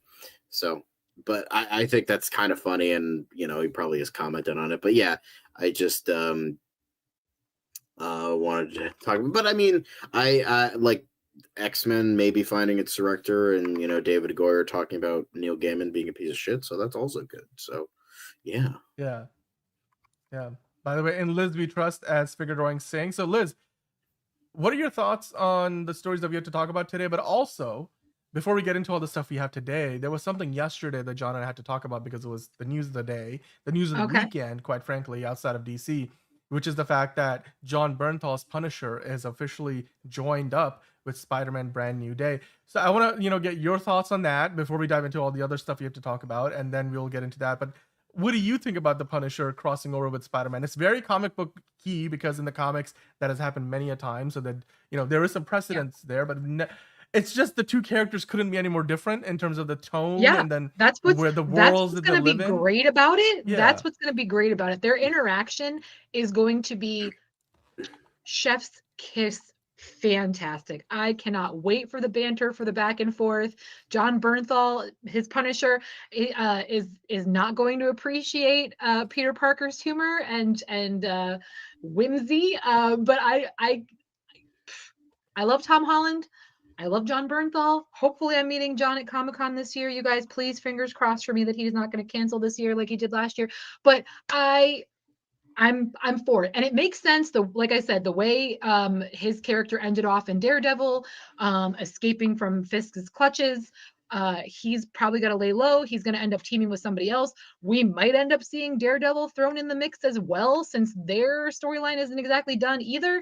I'm for it. Can't wait. And it's about damn time is all I can say. Yeah, so excited. Awesome. I want to see what this movie develops into. We've got Sadie Sink in there. You've got Jon Bernthal. There's a rumor that Mark Ruffalo might be in there. So yeah, we're going to continue to follow that, obviously, as more news comes out. I did want to quickly mention we will get to Ironheart later in this segment. We'd have quite a bit to talk about there. It looks like Hugo Millie's already watching it, because right as we started the show, 3 of the episodes have already dropped. So you guys might be able to, or you might have already seen, depending on how fast you're able to get through them.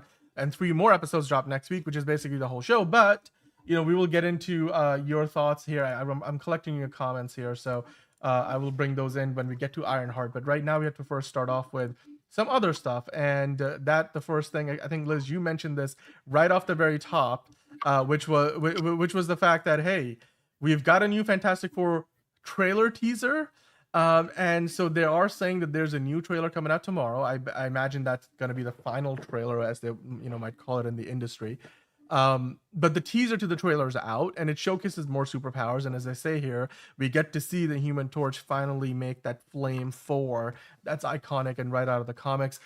So Lizz, you saw this, and you of course were excited about it. So I'm going to let you give us your thoughts on it. What did you enjoy this? Yeah, this little teaser that we got? Yeah, I mean, it's really small. It's not life-changing. It's not game-changing, but I said that to John earlier as well. They did play the full trailer prior to Elio this morning when I saw it, and it got me a little more. I'm a little more excited than I was before. I know I've been like really reserved with judgment here, but I don't know. Maybe I'm in the movie-going spirit. I don't know what it is, but I'm looking forward to this one. I'm willing to give it more of a chance than I was willing to give it about a week ago. And again, maybe it's because I'm coming off the Superman hype, or I'm excited to see Superman, and this is a nice lead up to it. I don't know, but yeah, it's cool, and I'm excited to see exactly how everything's going to play out.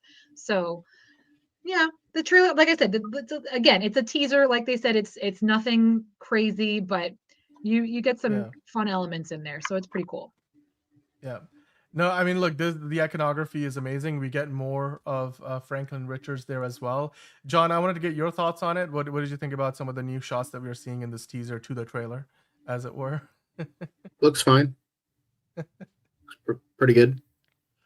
Cool. Kind of indifferent. Like, I'm still excited for the movie. I'm not like, oh my god, I can't. I have my tickets. I'm not like, oh my god, this is gonna be the greatest movie in the last decade or anything. I think it looks pretty good. Fair enough. I mean, it's gonna be better than the last Fantastic Four movie, but that's not saying much. Yeah.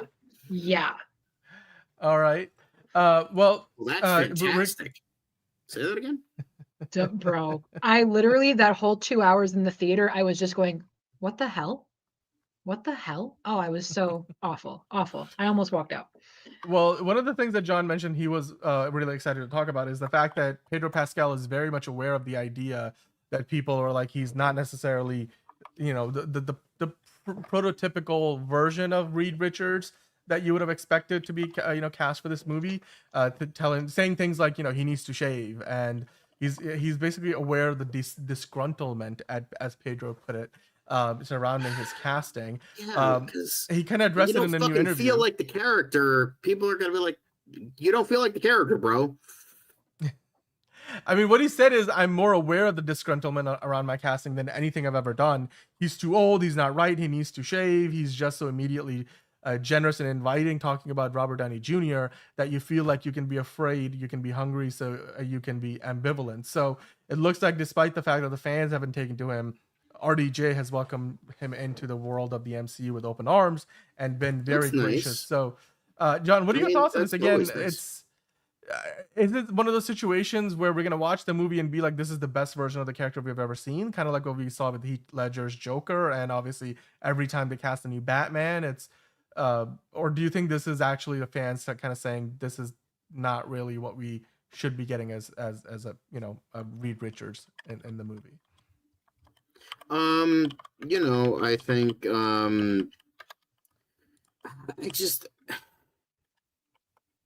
when it comes to this, it just like, when they announced Pedro Pascal, I'm like, okay, that sounds like stunt casting. They're like, this guy is in everything, so let's put him in this movie. But it's a shame, because I do think he is a very good actor. Could he probably do it? Yeah, he'll probably do a fine job. He'll be. The thing is, it's like, oh, Pedro Pascal, he'll be fine. Like, that's like the most I've like seen. That's like the most I've gotten. It's like, oh, I think he'll be okay. Like, I haven't seen like this. Even Pedro Pascal fans are like, I have not seen like this overwhelming admiration for the.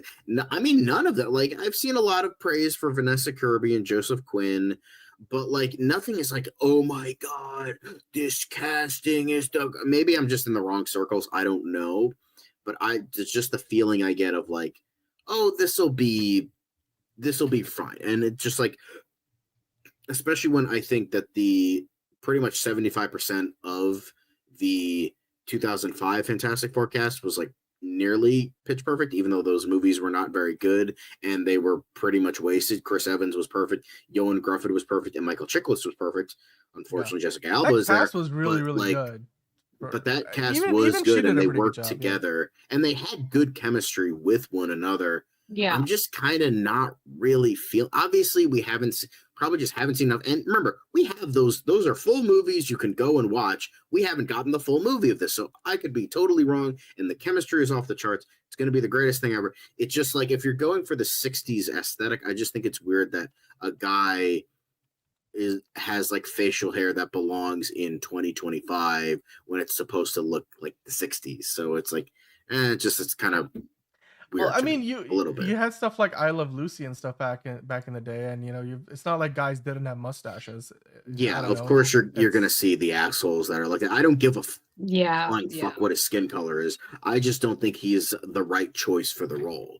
Yeah. Like, well, and some people feel that way personally. about Vanessa Kirby too. So I get it. Yeah, somebody else was saying that. I mean, Antonio says there's no energy behind this movie, and that's kind of how I've been feeling this entire time. I feel like they're really not. They're kind of missing the mark with the marketing. Now they've been ramping it up more the past couple of weeks, but it's too little, too late, in my opinion. So they're going to get what they get at this point, and now we're all just kind of going to be waiting for word of mouth to make the final decision. I mean, again, all of us have our tickets, but we're kind of a special demographic. We're part of the minority, like and most of the average folk out there are not going to be doing that. What I will say though, I think one point that let me see if I could bring this up. Antonio making a good point, which is that maybe this movie should have come out in November instead. And that's an interesting choice. It's just I don't know if the timing of when they release this movie would change so much, because it's not like this is an awards fair movie. I mean, it is typical for Marvel. They in a summer season. I mean, it is typical for Marvel. They release something big in May, they release something big in July, then they release something big around October, November. I mean, Spider-Man came out in July. Like the timing doesn't necessarily surprise me, but again, they have not done what they normally do when they market big films like this. So it's very lackluster right now. It just feels like whereas they've done everything they possibly can to make Superman an event film, Marvel, for whatever reason, hasn't been able to match up to it. Now, I think they've done more advertising for Doomsday than they have for Fantastic Four, and that's completely fair. That's completely fair. I'm like, where's the chair watch for Fantastic Four? Like, why did we not get that? So, but hey, we got a super chat from Swag Fan. Hello, how are you doing today? Thank you so much for the super chat. We love that you were able to do that, and we appreciate your support. It definitely goes right back into the show. Saying, Swag Fan was saying, I know I'm late, just stop by to say what's up, and hashtag look up. Thank you so much for stopping by and saying hello. We do appreciate that as always. And yes, don't forget to look up, because we will be getting into some DC stuff in a little bit. So we do appreciate the check in there. And if you guys are watching, then definitely hit the like button. We do appreciate that as well. I don't know what Yash is saying in the chat. Corporate box office espionage. I don't know what you're talking about, Yash. We are not affiliated with any corporation here. But let's move on to the next story, because we do have a lot of other. If we were, I'd quit my day job so I could watch all these shows. So exactly. Believe corporate, me. call me. I'd love to be a corporate shill if I can watch all of my shows. Wouldn't we all? Why not? Take home a big bag. Yes, please. Yep. And you know what? The super chats do help us out a lot, because of course, it's not this takes time and effort, and it's not a free enterprise as is. But we're not. It's only if you can afford it, and if you feel like we deserve it. So moving on to the next thing, Thunderbolts director responds to X-Men reboot rumors. Of course, this is all about the fact that Jake Schreier, who just directed Thunderbolts, he's done a few things before that even, and he's a really good filmmaker, a good storyteller. He is now firmly ingrained within the Marvel ecosystem. He was recently asked again, because there were rumors that Marvel was going to be tapping him to direct the new X-Men movie in what would be, I guess, called the Mutant Saga, coming up in the MCU post-Avengers Secret Wars.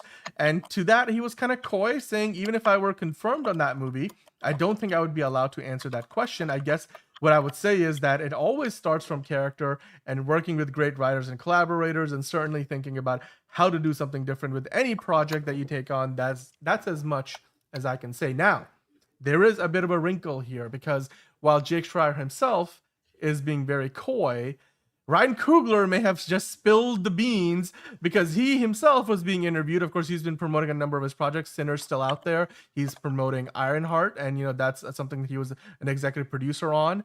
And when he was being interviewed by Nexus Point News, he mentioned something that kind of gave things away, because he was asked about the 10-year plan for the Mutant Saga, and then shouldn't you be directing, as in shouldn't Ryan Coogler be directing the X-Men movie? Well, he said that No, I'm not the one directing it, and essentially he gave away the name that, oh yeah, no, Jake's got it.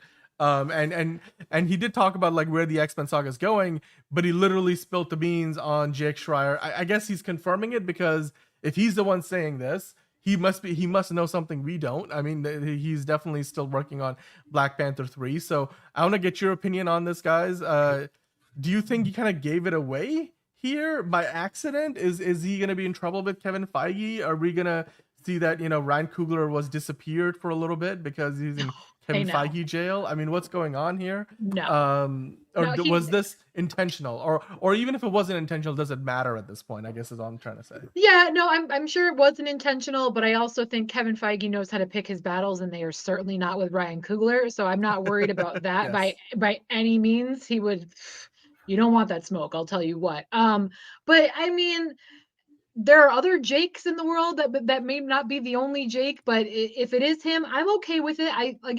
While Thunderbolts didn't do as well as we would like it to, I was happy with Thunderbolts. He's done a lot of really interesting projects. I was just going through his IMDb and I was like, oh, okay. So I think he'll bring an interesting twist to it. But again, at the end of the day, we need to see a script. We need to see a trailer. We need to see a film if there is actually going to be a film. So it's all speculation at this point, regardless. Yeah, that's fair. That's fair. I was gonna say, good point, Antonio. I muted myself there. Yeah, go ahead, John. It makes sense. It's like the guy who just did one of the like best reviewed Marvel a good long while. Yeah, let's give him like our most popular team. So yeah, that makes perfect sense.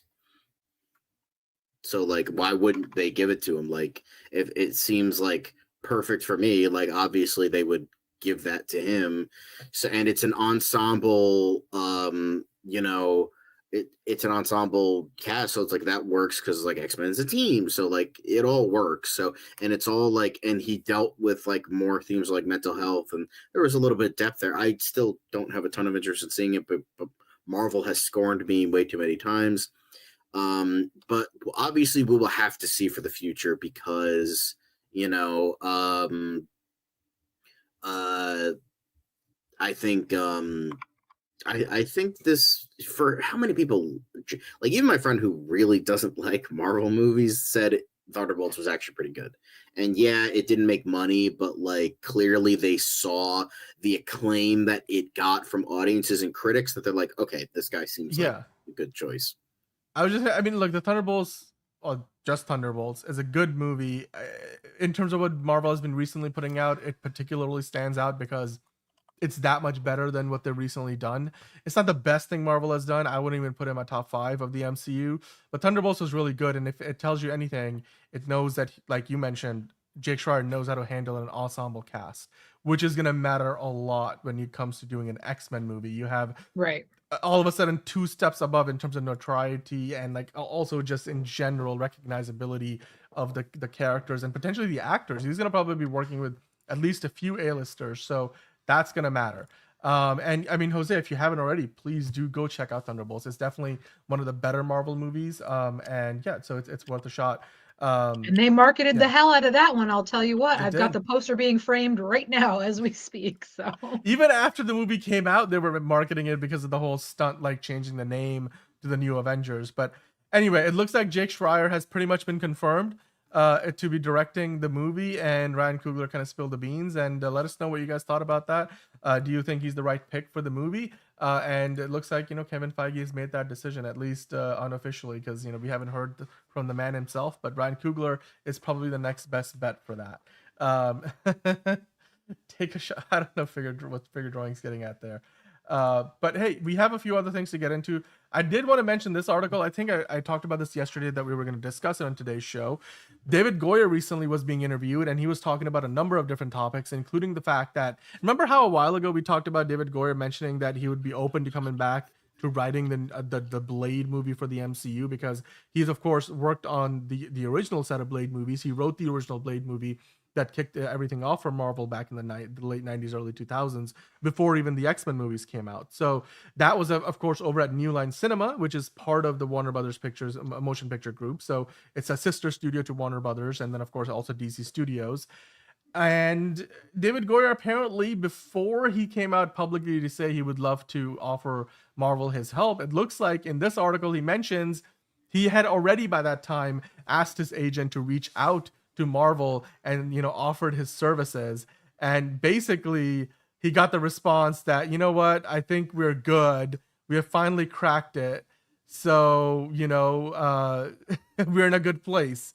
And then he said that the after that, the latest hiccup happened, which is they lost another set of writers and the director. So I guess Marvel didn't quite have it figured out, and they're not in a good place. But David Goyer said that, look, I still feel like this is nostalgia for me, even though he's no longer doing a lot of superhero things right now. He's, of course, working on the newest season of Foundation, where he's not the showrunner, but he's one of the executive producers. Season 3 comes out in July.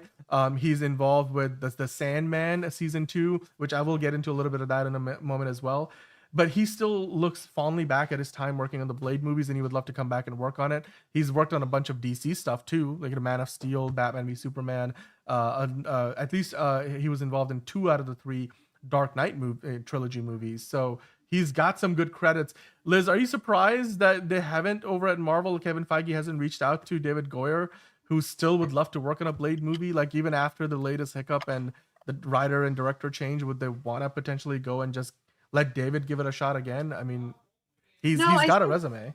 I think they're still trying to figure their stuff out, honestly, especially in terms of Blade. I think, again, now that they're seeing everything that Gunn is doing over at DC, I think they're making a real effort to try and revamp and put some new people behind these productions, maybe to their detriment. Certainly, like as everybody has said, Thunderbolts was okay, but it wasn't good enough. It didn't have the gravitas that the previous MCU films have had. So I think they're kind of hedging their bets right now. And again, they themselves still have no idea what they're doing with Blade, if they are going to actually do anything. I feel like at this point, Blade is done. It should be done. It should be dead and buried and forgotten about, and just leave the Wesley Snipes productions that we have and move on. But we can't let things go. So I really don't know. I'm really not sure. But hopefully they'll give this guy a call now that articles like this are coming out. Maybe this is his way of being like, don't forget, I'm still here. So we'll see what happens. John, what do you think? Anything to add, John? I think in regards to all of this, it's tough to say, because the thing is, Blade is a really interesting character, and even though it is funny, like the whole idea of like there's only one Blade, there's only ever gonna be one Blade, like, and Wesley Snipes was so iconic, but it's like, where does that begin and end with certain characters? Because with characters, even though Blade isn't like huge, like Captain America or something like that, I think with how like, because I think comic book characters have such a rich history, and there's so many ways you can play the character depending on the writer, the run, the age of comics when it came out. Like the Golden Age Superman is different from the Silver Age Superman, and hell, even throughout the Silver Age, there's different writers that took it over that did different things, darker things, lighter things that feel different. So I think with a character like Blade, I think there's enough you can do a lot of different things with him that isn't just Wesley Snipes and that isn't just David S. Goyer. So even though it would be cool to have Goyer come back, and I was literally explaining a Wesley Snipes idea that could work, that could be awesome, but I think it's just like, I would like to see someone else get the role. Emma Herschel Ali is fucking a fantastic actor, Oscar-winning actor. And he says, "Call me Marvel." Legendary nowadays. Like everything he has done has just been maybe except Jurassic World Rebirth, but like everything he's done like has just been like cinema, like truly. And I think he could bring a lot to the character of Blade. And if they get the right writer and the right director, you could do great things with that character. But it's just like, if Marvel can't figure out guy who kills vampires, then I do agree with Liz of like, just let it be. Maybe wait like a while and then have it like try to not reboot it because it never came out in the first place, but like try to do that because the thing, as much as I love like Hugh Jackman as Wolverine, I'd love to see someone else take that role. Maybe wait a while because, you know, let the steam roll off of, I know the till he's 90 thing, but like let the steam roll off and then like try to do it. Because I think with these enriching histories, you could do so many different things and so many different actors can do so many great things with these characters. And that would be awesome to see. Now, in regards to the Sandman stuff, it's a shame that I do want to kind of, so let me kind of preface that before we get into it, John, sorry, because I didn't know if you wanted me to jump in immediately or no, okay, because in the we're going to talk about it because he does mention this in here. Before all the allegations for Neil Gaiman came out, which, you know, David Goyer mentioned that, you know, he in situations like this is always very respectful of the women who are, you know, have the courage to come out and you know, speak their truth. That's definitely something he's respectful of, and he personally thinks, you know, whatever happens with Neil Gaiman, then hopefully, you know, the truth comes, you know, prevails in the end. But essentially, as far as the Sandman season 2 goes, he said that they went through a lot more story from the comics in season 1 than they originally thought they would.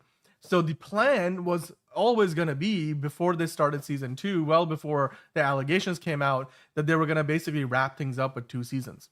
So it wasn't like they are finishing things up in season 2 because of the allegations. In fact, he said they were almost wrapped filming. You know, they were a couple of weeks away from wrapping filming when these allegations came out. And he also mentioned that Neil Gaiman isn't very directly involved in season 2 as much as he was in season 1. So there's a lot of ways in which that Neil Gaiman allegation stuff has nothing to do with season 2. And he mentioned that Netflix put a lot of money into this. So they really, really did want to, you know, see this all the way through. And it makes sense because Netflix has made an investment and they want to see it come to fruition. So on that front, I mean, John, you are a fan of the Sandman, and do you feel like, given that, you know, some of those Sandman comics were like 15 pages, like some of those issues are 15, 17 pages. So it makes sense that they went through a lot more story. They burned through a lot more of the issues in season 1 than they initially thought they would. And they feel like having an extra episode. I think the first season was 11. This is 12 episodes. So they added an extra episode, but they feel like that's enough to basically get all the way to the end of the show, including some iconic events that we're going to see in season 2. But what are your thoughts overall on what he said about the Sandman season 2? Yeah, I think, I mean, he did, like, he's trying to cover all his bases with everything that's going on.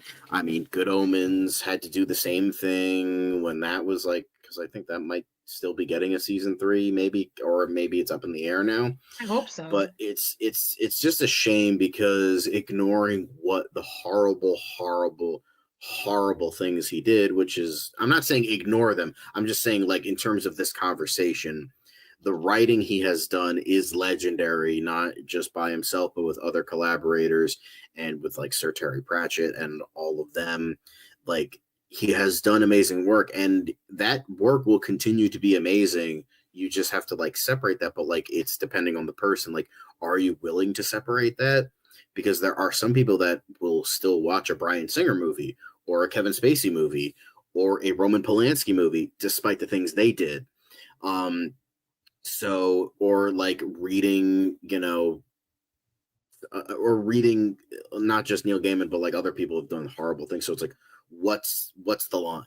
What are we talking about here? So it's just, you know, it's just sad. It's honestly, it's anger inducing, but for the most part, it's sad because it's like, how can someone this talented who gave such great anecdotes and stories and advice to great writers had to be this much of a horrible degenerate and a horrible human being that now forever this great work of his is now tainted because you decided to take advantage of people around you instead of like being a decent human being. So it's it's just sad. But in terms of this, I'm glad that they.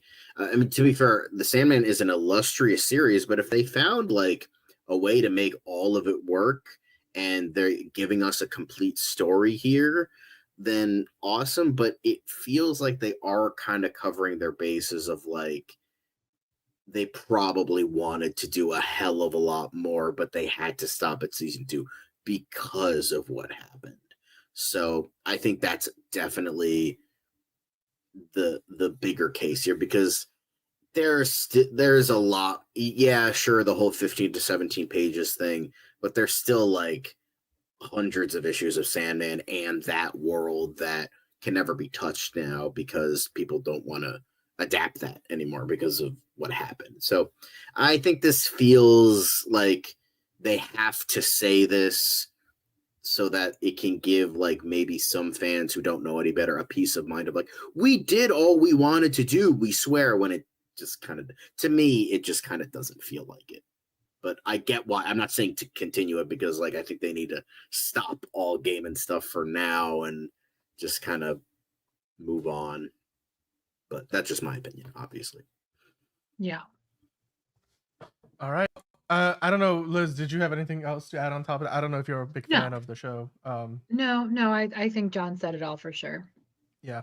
All right. Well, then let's kind of switch focus to talking about Ironheart, because that is the show of the moment for at least the MCU, because it's out now. The first 3 episodes are airing on Disney Plus, so you can go check that out for yourself. But beyond that, we'll have 3 more episodes next week. It takes place in Chicago, which is a city that really hasn't been featured in the MCU all that much. So the streets of Chicago, the culture of Chicago, the people of Chicago, and you know, it's going to be interesting to see again how all of that plays out. Aiden Ehrenreich, of course, is in the show.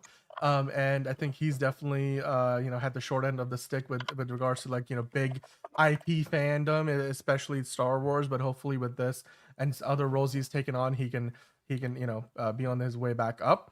The rest of the cast in the show is also pretty fantastic. Anthony Ramos, of course, up and coming, one of the hottest stars in the business right now.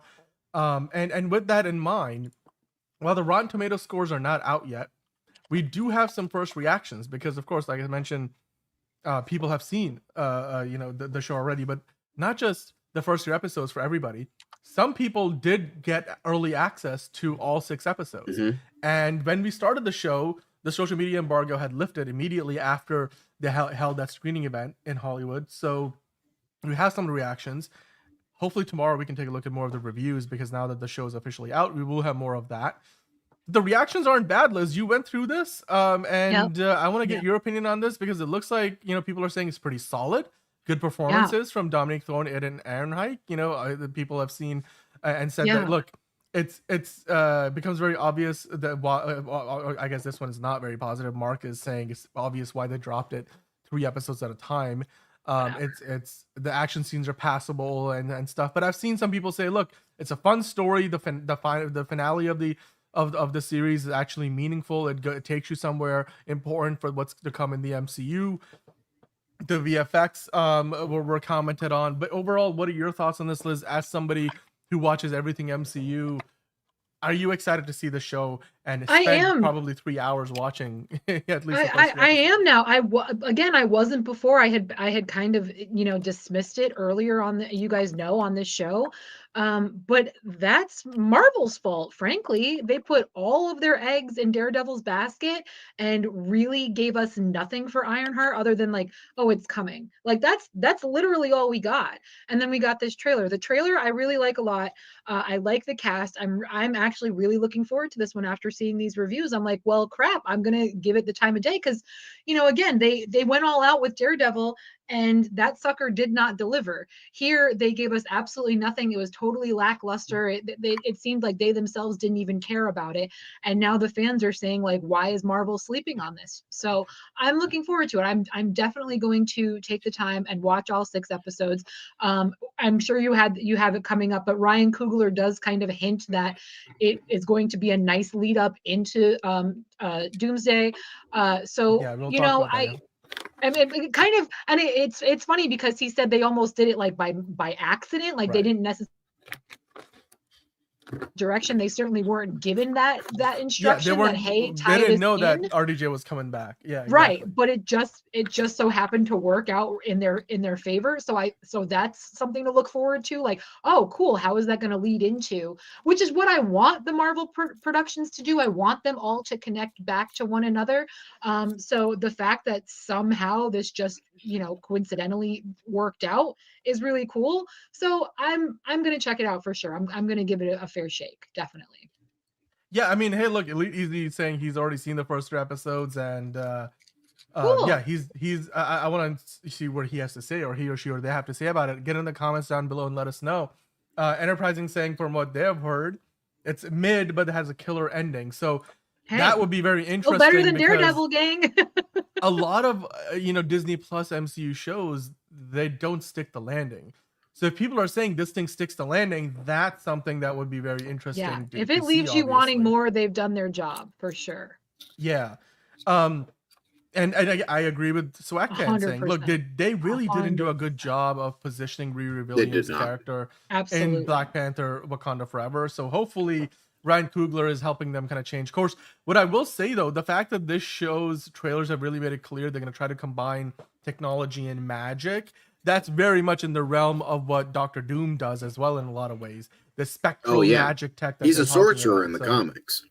Yeah, exactly. So, I mean, Liz, you want to speak more about like how Ryan Coogler was mentioning this might connect? And it's just, it's kind of crazy that the timing of it worked out the way that it did, because they did not know when they were working on this show that they were going to go the direction they were with the Avengers movies. Back then, we still had Avengers, the Kang Dynasty on the horizon, not Avengers Doomsday. Yeah.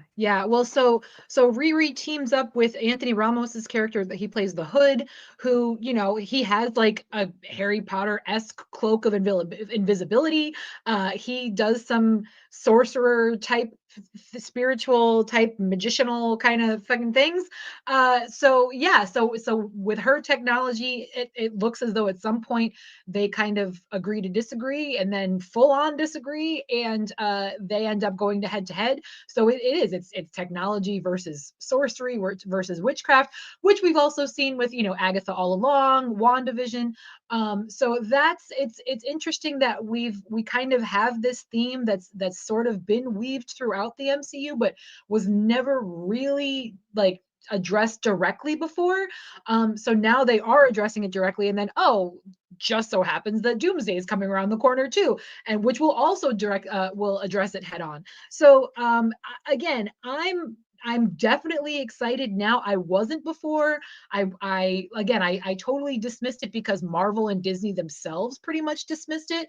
But now, again, after seeing the trailer, after seeing what people have to say about it, I'm pumped. And it just goes to show you how important word of mouth really is when it comes, to the fans and to meeting fans' expectations. So if people are telling me that they enjoyed it, again, sure, maybe some of the episodes didn't hit, but if they're saying the last episode was phenomenal, I'm excited. I'm pumped about it. Figure Drawing asked me how I would rate Daredevil Born Again. Yeah, it was mid. It was a hot mess. It was like an identity crisis in the middle of it. They, as we've talked about ad nauseum on the show, like the 3rd episode was supposed to be the 1st episode. They switched a lot of things around. They made a lot of really weird decisions. And there's, episode 6 seems like completely removed from the entire rest of the season. So there was a lot of things going on that could have been handled much better. So again, to my point, for all the marketing that they did for that show, it was a real letdown for fans.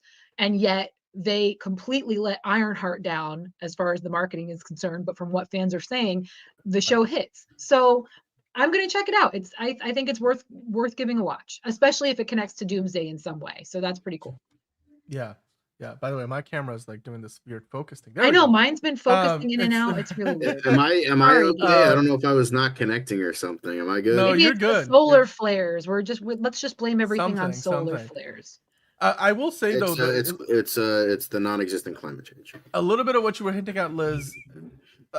Marvel's kind of gone from must-watch television with WandaVision to now they're dropping 2-3 episode batches. It's just the Disney Plus shows just don't hit the same. I'm not saying that they always hit the same. I think they were, well, again, a good Disney Plus show is much. more an exception to the rule than that's also part of it. Especially they're kind of course correcting that, at least. Yes. I will say that. Well, and also I don't know if these I would assume these episodes are all an hour long. That's part of it too. Like, people can dedicate 24 half hours to a full like sitcom, but we can't dedicate 10 to 12 hour long. You know what I mean? So there's also that balance. Yeah. No, bring out as well, and I think they have. Exactly. Absolutely. And I agree with both Enterprising and Elite EZ that we have seen a few threads where whether it's Moon Knight, Agatha all along, and then just again what we're gonna get with spectral technology or spectral magic technology with Doomsday, even in Miss Marvel, like they had some like magic / technology stuff going on. So I hope that we get to see more of that, and then how it all ties together maybe would be worth checking out. Yeah. Shang-Chi is a big one, absolutely. One of the things I want to do before we finish up on MCU Weekly, of course, just quickly again, if you guys are interested in watching Ironheart, they are going to be dropping 2 sets of 3 episodes. The first 3 episodes are already out on Disney Plus. Wherever you are and you have Disney Plus, you can see the first 3 episodes now, and then the next 3 episodes will drop next Tuesday. And so Elite you will be able to see... is saying yes, they are an hour long, but they go by quick, so that's really great too. Which is great. I like the fact that it will feel like a full meal, hopefully. And that's as long as here's the thing. There's a saying in Hollywood: you could crap the bed for the rest of the movie, but if you have a killer ending and you send the crowd home happy, they're not gonna care how bad the rest of the movie was. And that's been the problem of all these Disney Plus shows, is they don't really stick the landing. So hopefully, sorry about the autofocus, Enterprising, we'll work on it, but hopefully this show does stick the landing, and so far the reviews are saying that it will. So guys, let us know in the comments down below what you think about that. Are you excited about Ironheart like Elite EZ? Have you already seen the first 3 episodes? If you have, let us know in the comments down below what you thought about it so far, and of course we will go ahead and check them out ourselves, and then we'll talk about them next week, and maybe even episodes 4 through 6 and the whole series itself. We'll give it a review.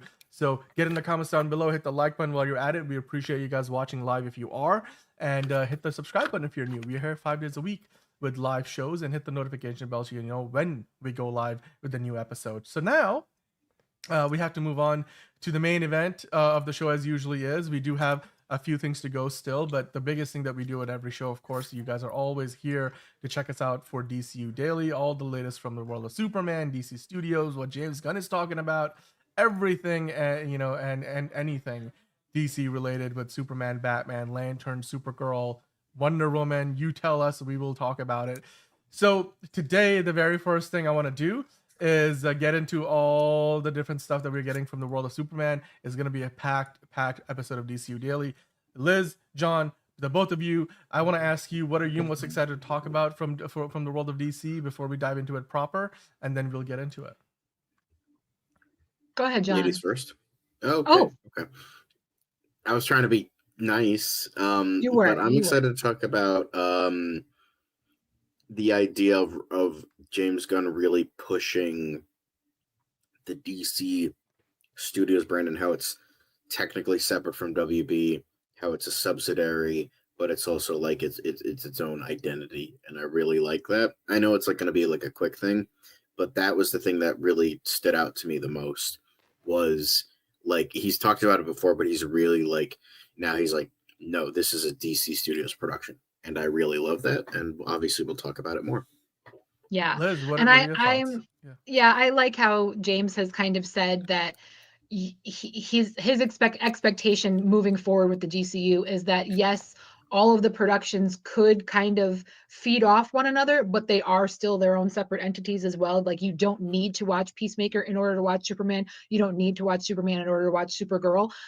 He's definitely, and he talks about Marvel doing it, and I really like that. So I'm excited to get into that in the weeds with that a little bit, and also talk about Lex and some of Lex's thoughts and the things that we're not going to hear Lex saying this time around. I'm excited to get into all of that as well. So yeah, absolutely.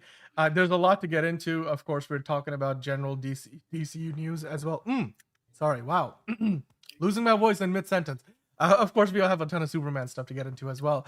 John, I don't know if you have any of those items pulled up, but let's see where we want to start. I think the first thing I want to get into is, of course, James Gunn explaining how he's approaching the whole interconnectivity situation between the DCU, as well as how it compares to the MCU. So you guys mentioned it a little bit.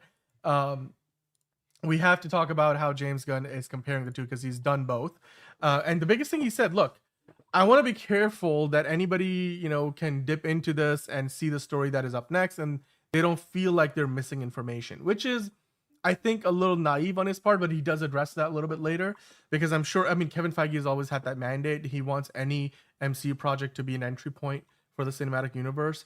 Unfortunately, it got to a point where, once you get to an Avengers Endgame or, the Secret Wars level events, people have to do a little bit of homework. Like, you can't watch a movie like that with a million characters without knowing who they are. I mean, you could, but you won't get all the references. You won't get as much enjoyment out of it. You won't maximize your experience. So James Gunn did mention this might change down the line as we get deeper into what's happening in this universe, like the Infinity War and Endgame level events, which bodes well if we get this far with the DCU, of course. So yeah, you eventually going to need to know some of what is going on, but the goal right now is James Gunn wants people to be able to watch Superman and or go see Supergirl and not have to worry about having to see both. Like, they could pick their, poison, if you will, or like just watch Peacemaker and not worry about not having seen Superman maybe and feeling like you missed something. So his approach is really, I guess, in essence, similar to the Kevin Feige mantra, which makes sense. They work together very well, and they're the best of friends. So, and I know that Kevin Feige has sort of reiterated that idea in recent, times since he got back control after Bob Chapek left, and so he's been able to do a lot more work on making the new movies and TV shows sort of stand by themselves while still being part of a larger cinematic universe. However, of course, it doesn't always lead to perfect results. Like Captain America 4 ended up being a bit of a mess because they tried to make it so that, they had all of these references within the movie.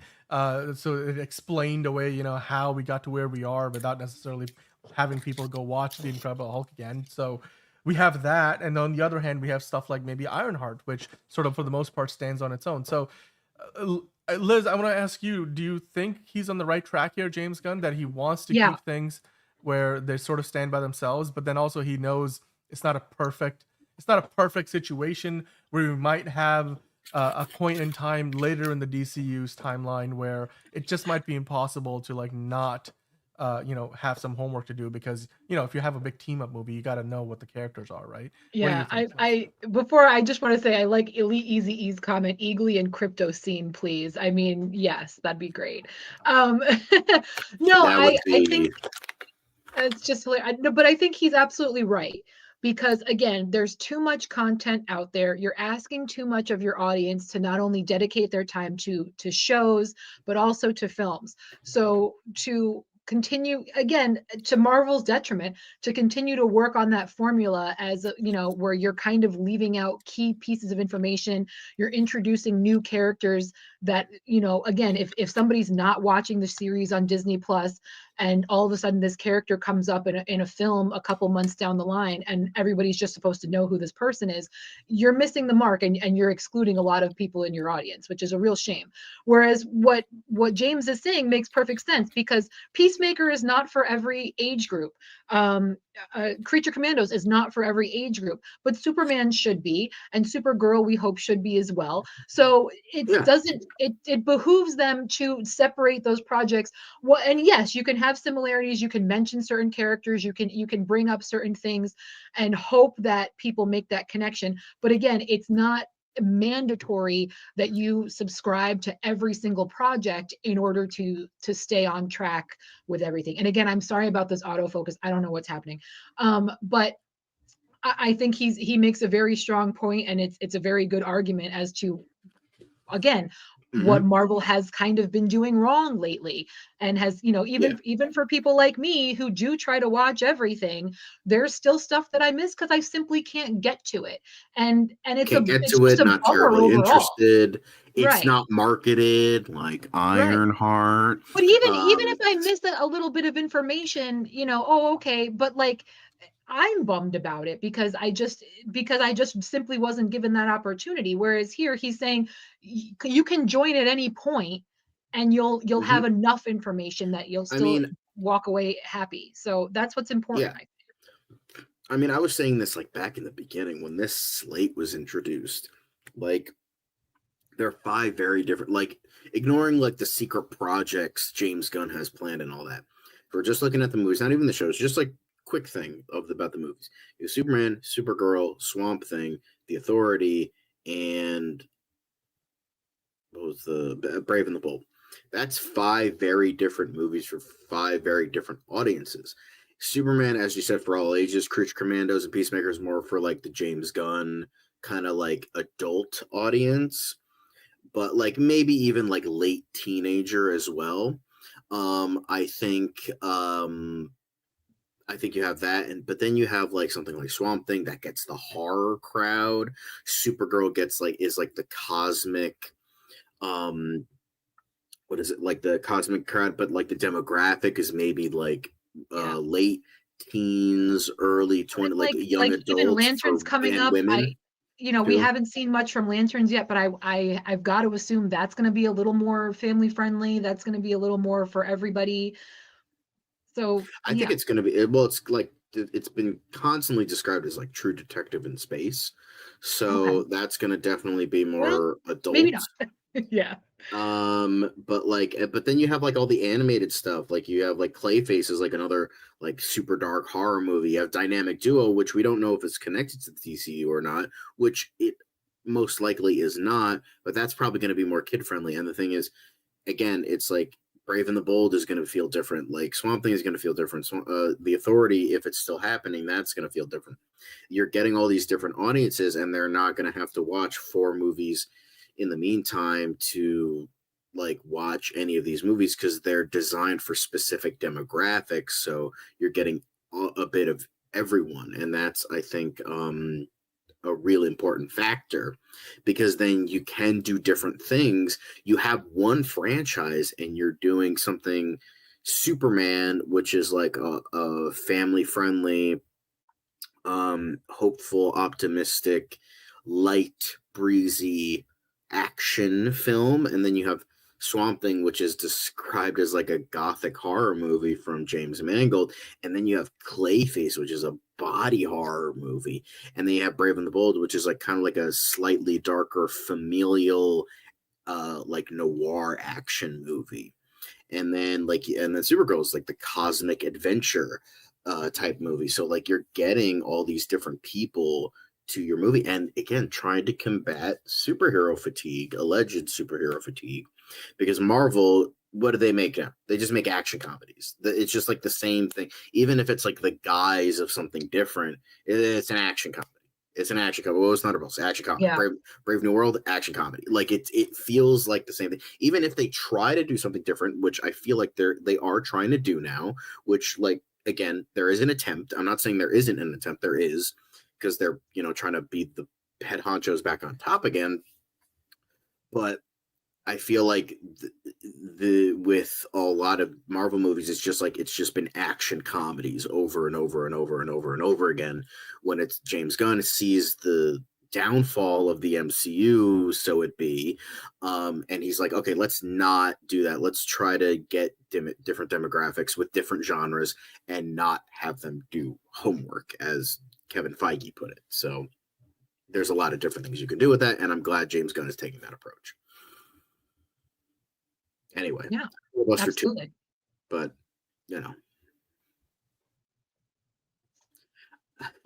sorry, I was chewing on a saltine cracker. It's a long show. We gotta like refill our tank. I have a shit ton of chocolate in my desk. I know, not very good, but let me have some pretzels water over here. Yep. I do agree with we're all getting though. Snacky. The Elite Easy mentioning how the palette that James Gunn is working with already this early on is much more viable. It's much more colorful. It's much more diversified. I think that's something the DC EU quite frankly lacked, and that wasn't because Zack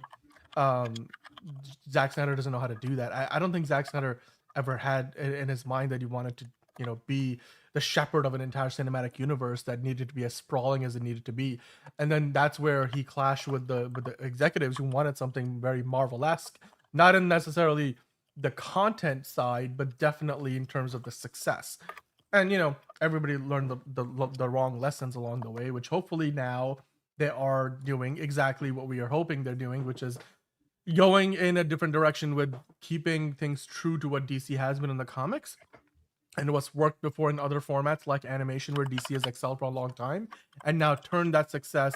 What makes DC great is leaning into their own characters and the stories they have to tell, and translate that to the live action universe, as well as hopefully doing some animated stuff like we've got with Dynamic Duo as well. So yeah, with that in mind, though, we're going to move on to some other stuff. John, we do have a bunch of social media content that, in addition to what we already went through earlier in the show, from Rio and all the Superman World Tour stops that they've already got 2 stops out of the way. But James Gunn, David Cornsweet, Rachel Brosnahan, and I don't remember if Peter Safran was at this stop, but I don't know if he was in the pictures, but he was in Manila, so I assume he was in Rio de Janeiro, or maybe he got like food poisoning and they had to leave him in the hotel room or something. But this was this was like the fucking cutest thing. And so this was again, they were at, I don't know if this was before or after they Can you play that? There you go, yeah. But don't worry, I was gonna play it, but it was so cute. His name is apparently Kal-El, and they you're gonna be him in 20 years. I fucking love this, and it's is in Rio. Really this cute, is in Rio, and this is very important and just very lovely to see. This is from Brazil, Yeah, this is the Rio and actually, de Janeiro, if you be kind and rewind, you can tell the kid was like, I don't know what to do right now, but but he's like, I'm eating Superman, so I don't really mind. But like, you could tell the kid, the poor kid, was a little awkward with it. But like, I get it. Like, I would be scared too. Like, because literally the same thing happened. Same kind of thing happened. I was at a baseball game and I was picked out of the crowd to get like swag, and I was like, what's going on? Like, I mean, like the awareness of the kid, but it's still cute. Like, it's still like, you could he was still tell he wasn't really excited about it all. I mean, the dog was cuter, but that's just me. I prefer dogs to people, but it's still cute. And Ryan Reynolds should have done the dancing sequence in Deadpool and Wolverine. You're goddamn right. He should have, John. Thank you. You're goddamn right. I'll die on that hill. 100%. I haven't even seen the movie. I just love that point of yours. I just love when you go on that rant.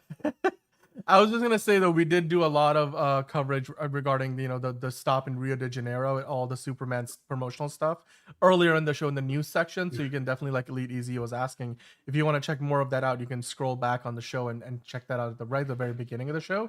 But we do obviously have still a few leftovers here we were talking about. There's so much that they put out. So I can't even tell you how close me and my wife came to naming our baby. I mean, all right, I wasn't going to say this on the show. I was going to tell you guys privately, but I know someone who was named Joel because his mom liked Jor-El but forgot the spelling in the hospital room. Oh no. So his name is Joel when it was supposed to be Jor-El.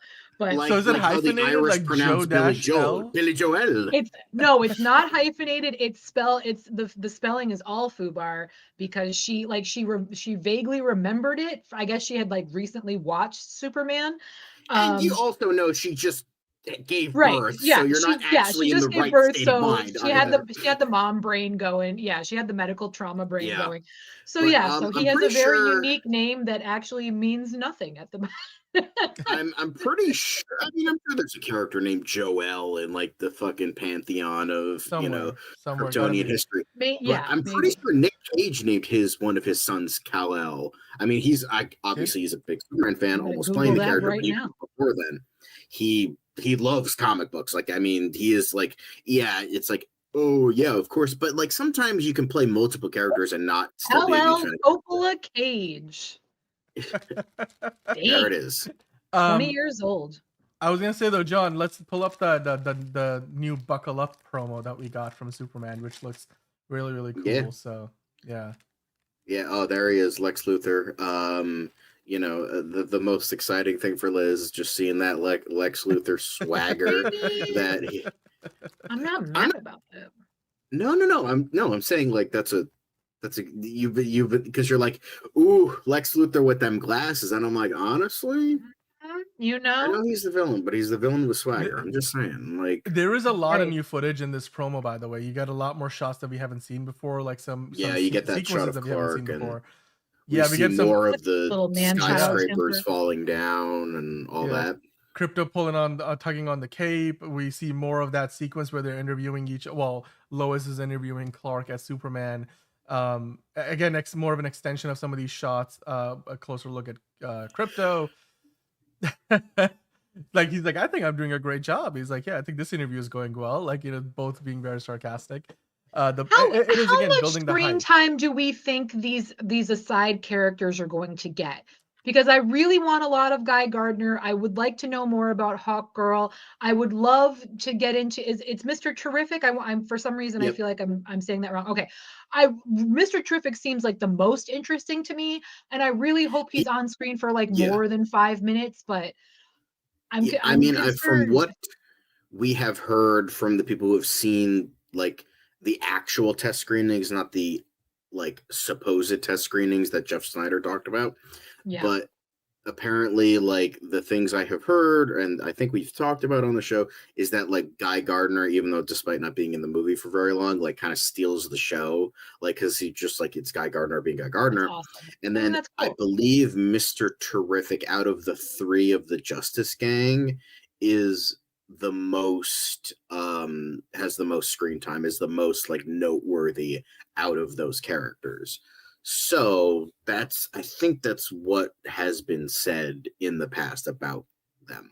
Okay. So well, we'll see. I'm hopeful. I'm hopeful because he seems really interesting, and I'd like to get to know him more. Yeah. Let's keep the ball rolling. We got a bunch more stuff to get through here for Superman promotion and other things from James Gunn that we got to get into as well. Right. The next thing is some more of the behind the scenes look. This is actually going back to Manila, I believe. So this is not in Brazil, but they were, talking to the folks that showed up to the premiere about how somebody in the crowd, like, they ran into James Gunn during breakfast, and they were like, "Look, we like David Cornsweet, but we love Richard Brosnahan's Lois Lane."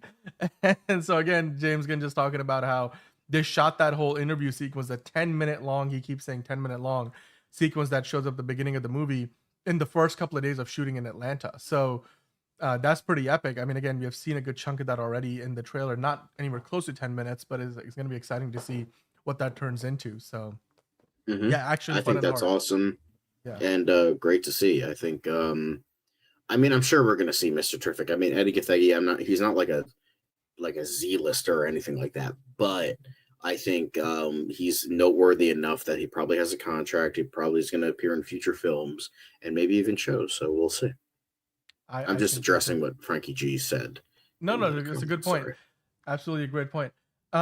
More solo Superman films, I think, is exactly what we are hoping for as well. I certainly hope that the next thing James Gunn is writing right now is a Superman 2. And we're going to find out it's a Superman 2. That is exactly what I would like to see. All right. The next thing, I just want to kind of like pull this over here, John. We do have an article from comicbookmovie.com, just real quick. There's a new character teaser for Lois Lane that we got. In fact, actually, I have it here on Instagram. Lois Lane giving us more of an insight into what her character is, what drives her character, and just how she finds the heart of the story every time. We got something similar from Lex Luthor the other day, and now we got one for Lois Lane. So I'm calling it a motion poster. I don't know how else to describe it. Liz, did you get a chance to look at it? What do you think about it? Yeah, it's a motion poster. Cool. Yep. I love the WB style account commented on it, our inquisitive queen. So yeah, this certainly looks great. You know what, Hosea? Do send that over. I don't know if I've seen that spot where he uses his ice breath. We will bring that into the show tomorrow. But moving on to the next thing, we do have to get into this thing here, which is, again, going back to comicbookmovie.com. They mentioned that reportedly the opening crawl of Superman is a bit like what we are used to seeing in Star Wars movies, at least the mainline episodic Star Wars movies, not like Rogue One, where we get this huge crawl explaining what's been going on in the world of the universe in Star Wars, or in this case in the DCU. They're saying it's not going to be exactly like Star Wars-esque, but it's going to be similar to it, and is going to give us an idea of what's happened recently in this world. And so it kind of gives us a bit of a preamble. Lizz, are you somebody who likes and appreciates that? Do you think this is kind of a bit of a throwback? I mean, because we don't see that much these days in movies. No, it's a throwback for sure, but I think it's a smart move on James's part, especially for people who may be first-time viewers of any. I mean, again, we know Superman because it's been going on and on for decades, but for newer audiences who've not had Superman, or certainly not this iteration, I think it's really a smart move to kind of clue people in on just where we lie in the universe. Because again, he also told us time and time again, this will not be an origin story. So we are catching these characters in the midst of their world. They've already had stuff going on. He's already had a couple battles under his belt. They've already had conflict. They've already had resolution. He's a well-known figure in Metropolis. So I think it's really smart to kind of give people a little inkling as to where they find these characters when the film starts. And I, for one, am all about it, because as you guys know, I'm still very ignorant to the world of comic books and these extra characters. So any additional information I can get is welcome. I think it's a really smart idea on James's part, for sure. John? Yeah, I agree. I think I don't know if it should be exactly like the Star Wars opening crawl. I think you don't need a ton of stuff. I think you need like maybe I like what, just again, the basics. Since All-Star Superman is the blueprint, it's just like doomed planet, sent to Earth, raised by the Kents. Boom. There you go. And that's it. And that's all you need to. And then like maybe a little bit more for this specific Superman, like in terms of who he has fought, but you don't need a ton. You don't need like a fucking 30-minute sequence. Just give us like 10 seconds and you should be fine. Yeah. But that's just me. Well, I don't think it's going to be a very long crawl if we do actually wait for Dan to come back. Come on back, Dan. Come on, darn those solar flares. I'm back. What are you guys? Wait, you guys can see me, right? Hello. We can. Yeah, I can see you. I don't know what Lizz was going on about, but anyway, I was just gonna say, guys, before we keep going here, I see a lot of you guys watching. Not nearly as many likes. If you feel like you're enjoying the show, please do hit that like button. One little click for you, it does help us out a lot. So. One of the other things I wanted to dive into is we have some early Superman reactions, because now that they've been playing out the first 30 minutes of the movie, they did it in Manila, they've done it at Cine Europe. I don't know if they did it in Brazil, but a lot of people have had a chance to see a good amount of this movie. 30 minutes is basically a quarter of the film. So, John, we have some reactions out on the internet. Somebody on Twitter or on X, they mentioned, or Migo Me Gaming, I guess is their tag. They said that no way I saw the first 30 minutes of Superman after feeling so hopeless the entire day. Needless to say, it was damn beautiful. Absolutely flew by. I should say time absolutely flew by. Then Good Joette said that holy, just saw 30 minutes of Superman. The flying scene is unique and you can feel the speed of Superman. IMAX is a must for this movie. Other people saying things like, it offers a fresh new perspective for the DC icon. And they're super stoked for this one. And then we got things like, the first 30 minutes is so effing good. David is so good switching from Clark to Superman, and the chemistry with Rachel. We've seen a lot, and yet we haven't seen a lot because obviously the first 30 minutes is not the entire movie. So your thoughts? I mean, I want to get both of your thoughts on this. I mean, Lizz, John, these first reactions just to the 30 minutes. Again, the 30 minutes will probably give you most of the first act and maybe a little bit of the second act, if that. So it's not like they're seeing the whole movie, but at least it looks like the movie kicks off on a high note. What are your thoughts? Yeah, it just keeps me excited. I'm looking forward to it more now than ever. I really can't wait. Yeah, awesome, great to see. And these are from actual people that saw the movie rather than Jeff Snyder claiming that like there were like a million friggin' like test screenings and like they were all negative or whatever the hell he's propagating now. So yeah, awesome, good to see. Yeah, absolutely. These first reactions are great. The good thing is none of them have really spoiled anything for us, so I just appreciate the enthusiasm around them. But John, we've talked about this for months and months and months. The fact that people have been criticizing and asking about how there may be just too many characters in this movie. Well, James Gunn has addressed it before. He addressed it yet again because this was ever part watched of, Game of Thrones? Yeah, I mean, well, that's a TV show, but still, no, fair enough. I'm just saying. James Gunn in the past has mentioned as much that this is still firmly a Superman movie. And recently he was in Manila, obviously on the world tour, and he was asked about it again. And in that interview, he said, "Look, guys, don't be confused. Oppenheimer had 3 times as many speaking roles as they do, so they will be just." Yeah, Jeff Snyder's a bitch. Honestly, you ever watch Lord of the Rings? You ever watch Harry Potter? Hell, you ever watch the Smurfs? Actually, that's an insult. We got to a lot of bitches, characters. But, you know. There's this thing called an ensemble, maybe. Like, I don't. It's just no. goofy. They want Superman to be the only character throughout the entire movie. No extras, no supporting character. It's just Superman for the entire running time. It's just Superman walking from one. He lost his powers, and he's just walking from like one point to the other with the dog. And that's the it. That's dogs the are right. We'll allow the dog. I mean, all I will say is that I've kept on saying this since we were talking about all the photos behind the scenes, last year, which was essentially the fact that, hey, look, the most that we saw of a single character in the entirety of the shoot that they were doing out in Cincinnati and Cleveland was consistently Superman. We saw other characters come and go every few days. What we saw consistently was always Superman. David Cornsweet in the suit was always there pretty much every day. So you just look at the volume of scenes you're going to see Superman or Clark Kent or one of those 2 iterations of the character.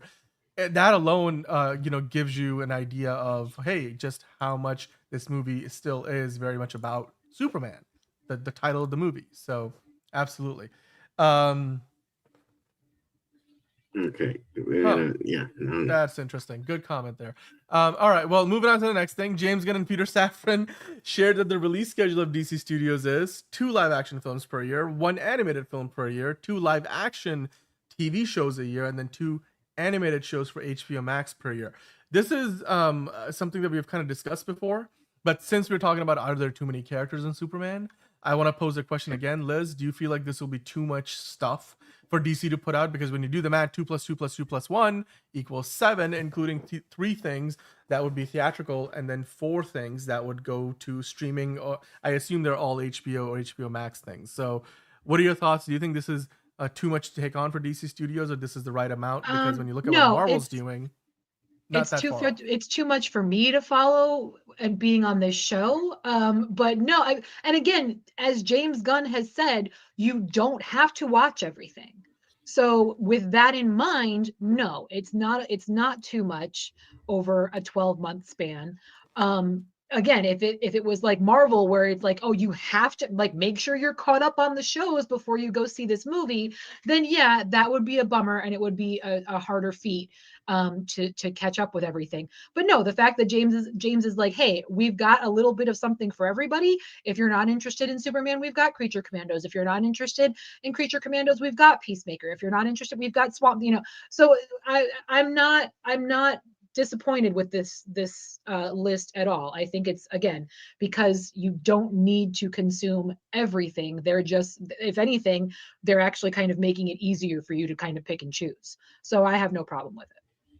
Yeah, absolutely. And somebody asked us about the China poster for the movie. It does look pretty good. We will bring that into the show tomorrow. And I did get the video, one of the new international trailers that Superman put out, which I believe, let's see who, Hosea sent it to us. So Hosea, thank you for sending that to us. We will bring that in to the show tomorrow. We just have so much to get through already that I don't want to add to that for tonight, but we will bring that in for you, and we'll talk about it in more detail on tomorrow's show. But Elite Easy is saying, I hope HBO Max relaunches the DC tab. Or with the DC tab. I hope so too. I think DC is going to become such a significant part of the slate that we do get that as its own little tab on their streaming service. But the next thing I want to get into was James Gunn, answering more questions on Threads, because of course, why not? The man is hyper busy online, even though he's hyper busy in the real world. So he was recently asked about, hey, are we going to get the Warner Brothers logo intro attached to Superman? He said, no, there's no WB intro. It's a DC Studios film. So I feel like that's similar to what we get with Marvel movies, right? Because we don't really get the, if you wish upon a star, twinkle twinkle, like, and then we just get the Marvel logo. So I feel like this is the same thing essentially, even though Warner Brothers Motion Pictures Group is going to distribute the movie. It is still a DC Studios movie. It's not a Warner Brothers Pictures movie.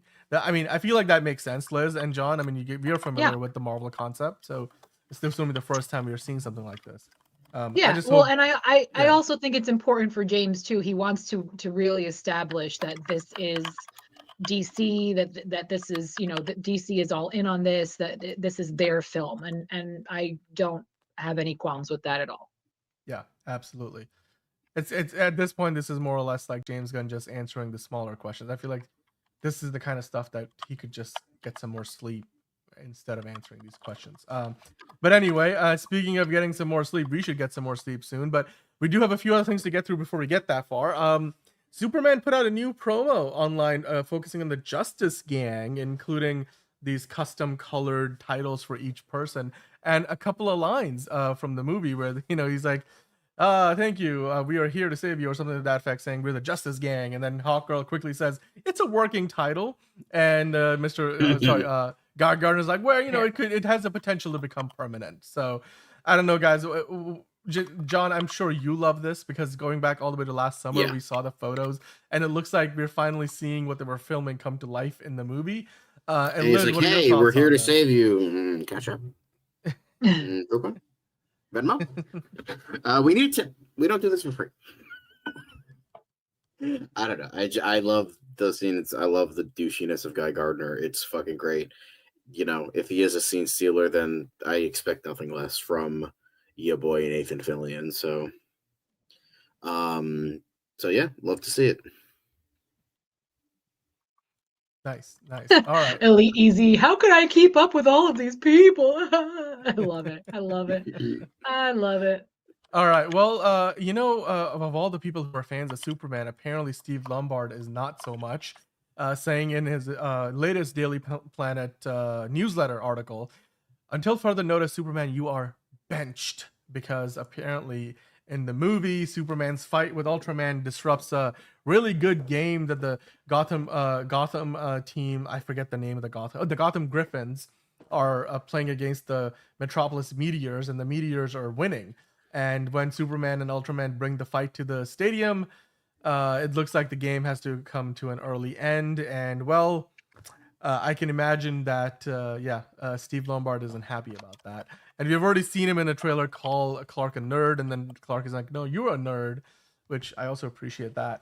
But again, this is giving you more of that feel for the movie, like what's going on in this world, giving you a better idea of this. It feels like a very lived-in world. This is not a new universe. This is not day one. This world has existed for a while, like James Gunn has mentioned. And if you're on Instagram, you can sign up for this through the Superman Instagram account. So, Liz, what are your thoughts on this? Again, getting a more insight into the Daily Planet staff and the crew. I think it's super cute. Again, the marketing is just spot on with this film. They're doing all the things. They're trying to really establish that this is already, we're going into this world already in progress, already being, already built up. It's already got stories of its own. So I love it. I love every aspect of it. I think it's great. They're covering all the bases. Yeah. Is it at the beginning of the movie? I don't know, Nico. It doesn't tell us here. It just says June 2025. It doesn't give us a date. It does give us issue number 60,005. But I don't know how old the Daily Planet is in this world. So, but it is interesting. Again, it's giving you more of an idea of what this movie is going to be like and some of the characters and their insights. This image is kind of perfect, and I kind of want to make this the wallpaper on all my devices. Cinema. That's how I hold my cat. That's literally what this is. Hello, Ron. Nice to see you, buddy. I like this format because we can see everyone's really nice. Like, look at that face. I love seeing your face, Ron, and we love seeing you. But I like seeing everybody's profile pictures. I like Nico's. There is a cute little cat type thing. I don't know what that is, but Yeah, and Crypto is a good boy. Frankie G's fucking cool looking. So Swag fan, nice, very nice. So yeah. Look at that face. Oh, love to see it. Love to see your so sweet. Get out of my face, Lombard. So sweet. This is so good. This is so cute. Like it's like I've literally I've like held Zelda up like that, and she's it's this is we can all if you have a dog you can relate to that. Hold it like a baby. Yep, exactly. I feel like we should just stare at this for a little while. But anyway, all right, we gotta move on because we have a few other things to get through. James Gunn did post another photo. We're gonna dive into a little bit about the many cryptos. Because of course, while we do have one crypto in the movie, in order to film crypto for the movie, they had multiple doggies who kind of stood in different aspects. Well, of course, we know that crypto, the main model, the CGI model of the character is based entirely on the design. Well, the design is based entirely on, I should say, Ozu, which is James Gunn's own dog that he rescued not that long ago, and it kind of drove a lot of his creativity. So. Then we, of course, have a few other doggies who were on set standing in for crypto, including, of course, here you got the wonderful Jolene, James Gunn mentioning, and they brought her in, and she was chilling out in the tea craft. And you can see here with Lois Lane with Richard Brosnahan, while it looks like David Cornsweet in the back is just exhausted. So I love it. I don't know who called it feminine. I mean, this looks great. I don't know, Liz. I don't know if you're a big dog person. I certainly I like both cats and dogs. I know John has a doggy. This looks fantastic. I grew up with both cats and dogs. I have cats, but I'm never gonna tell a dog to leave me alone. So yeah, it's super cute. Love it. Unless they're like biting you, but I don't think that'll But also, like, who doesn't love a dog-friendly workplace? Like, James brought his dog to the set and everything. So I think that's really great that everybody can it's just kind of a free-for-all doggy daycare, and I love it. Absolutely. I bet Jolene had a great time. I would have a great time if I was sitting in Jolene. Anyway. All right, now if you weren't going to, John, I was. So there were a few other things James Gunn wanted to answer about crypto. So somebody asked him, "Did you guys also use humans as stand-ins for crypto, like with Maria and Cosmo in Guardians 3?" And James Gunn said, "Yes. Not only did they use doggies, they also used humans. Of course, this is the other set of stand-in dogs. Like I said, multiple stand-ins." Including humans and other doggies. Ozu was a third model for crypto, just said James Gunn, and also the motion reference model from hundreds of videos of Ozu. Jolene was the onset reference, so that they could see what her white fur looked like in the various light and settings, which you can see matches closely to that of crypto. And she was also just a very cool dog. So some more Jolene in action and looking quite amazing. John, I believe you have your aviators with you. You can see Jolene's got some glasses on. We should probably join in the action because I believe, we should be in tune with Jolene. Oh, you guys. We could put some sunglasses on Liz in post. No, bummer. No, I gotta get aviators. You're kind of right. It's kind of hard to see once you put these on. They really block out. We're also wearing glasses at the same time. We're quite literally four eyes. Hello. Yeah. I feel that the Top Gun Maverick intro should be like the summer blockbuster intro. I don't know. I just feel like that fits. You know what? I will work on that. And Jordan, thank you for bringing that to our attention. We will bring that China trailer. We will do a full breakdown of the China trailers, new footage, next on the next show. Because again, like I said, we've been live for almost 3 hours as is. So let's keep on going here. I did have one more thing, which I think Liz will enjoy.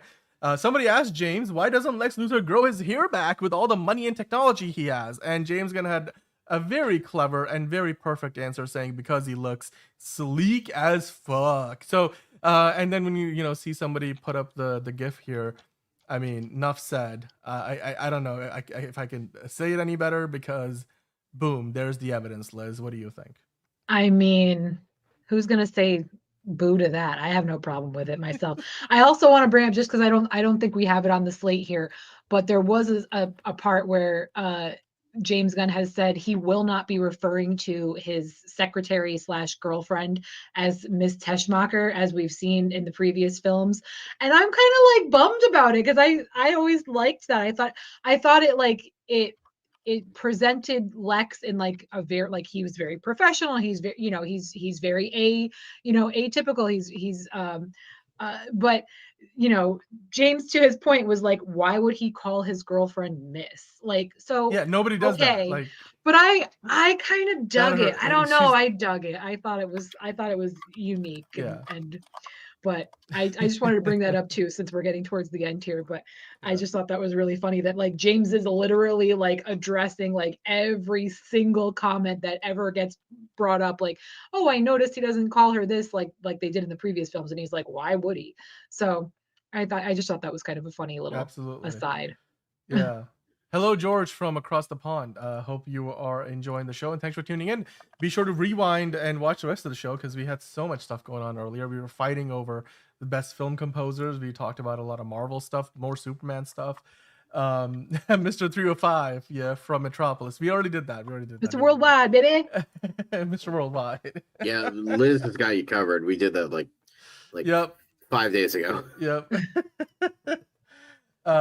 Yeah, there we go. George is gonna rewind from the beginning. Thank you so much, George. Yeah, Liz, I was gonna bring that in for tomorrow's show, so we'll bring that in. We'll have a longer conversation, because like, I think it's also a matter of Miss Teschmacher is not his assistant; she's like his girlfriend, so it's like a different kind of relationship, which makes sense, like you said yourself. But yeah, I mean, hey, George, you will rewatch the show all the way from the beginning. I hope that you guys all rewatch this show from the beginning. We are not done yet, but we do have to wrap up the DCU Daily segment, because we have to now go ahead and look ahead to the movies that are coming out later this week. But let us know what you thought about all the Superman stories. We'd love to hear from you. Hit that like button if you haven't already. We'd appreciate that. If you're new, we are here 5 days a week, so hit the subscribe button and hit the notification bell, so you know when we are live here for what is usually 2 to 3 hours. So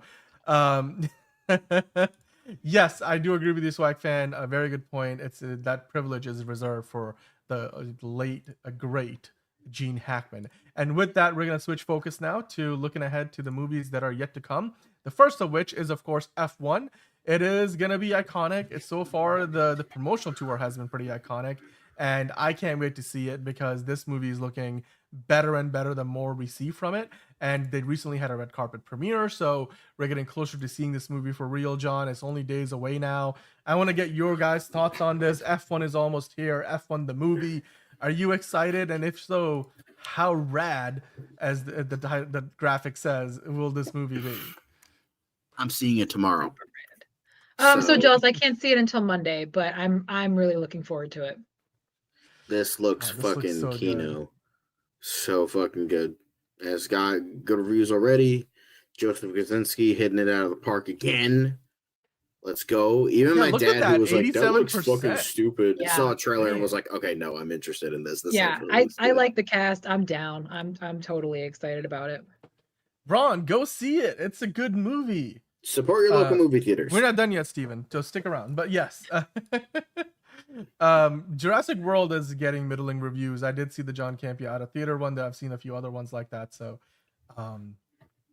yeah, but F1 looks amazing. By the way, I did want to mention Tom Cruise reunited with Brad Pitt at the F1 premiere, saying, and apparently the actors were supposed to race together in a 4v Ferrari kind of a movie that got axed over the budget. I'm not surprised, because probably just their two salaries alone would have like given that movie $100 million budget, not to mention all the stunts Tom Cruise will do, the insurance policy he has to have, the 17 times he will do the same stunt, and then do another action set piece. I mean, Brad Pitt got to drive his own. I don't give a hell about car. Formula One. I'm interested in this. Yep.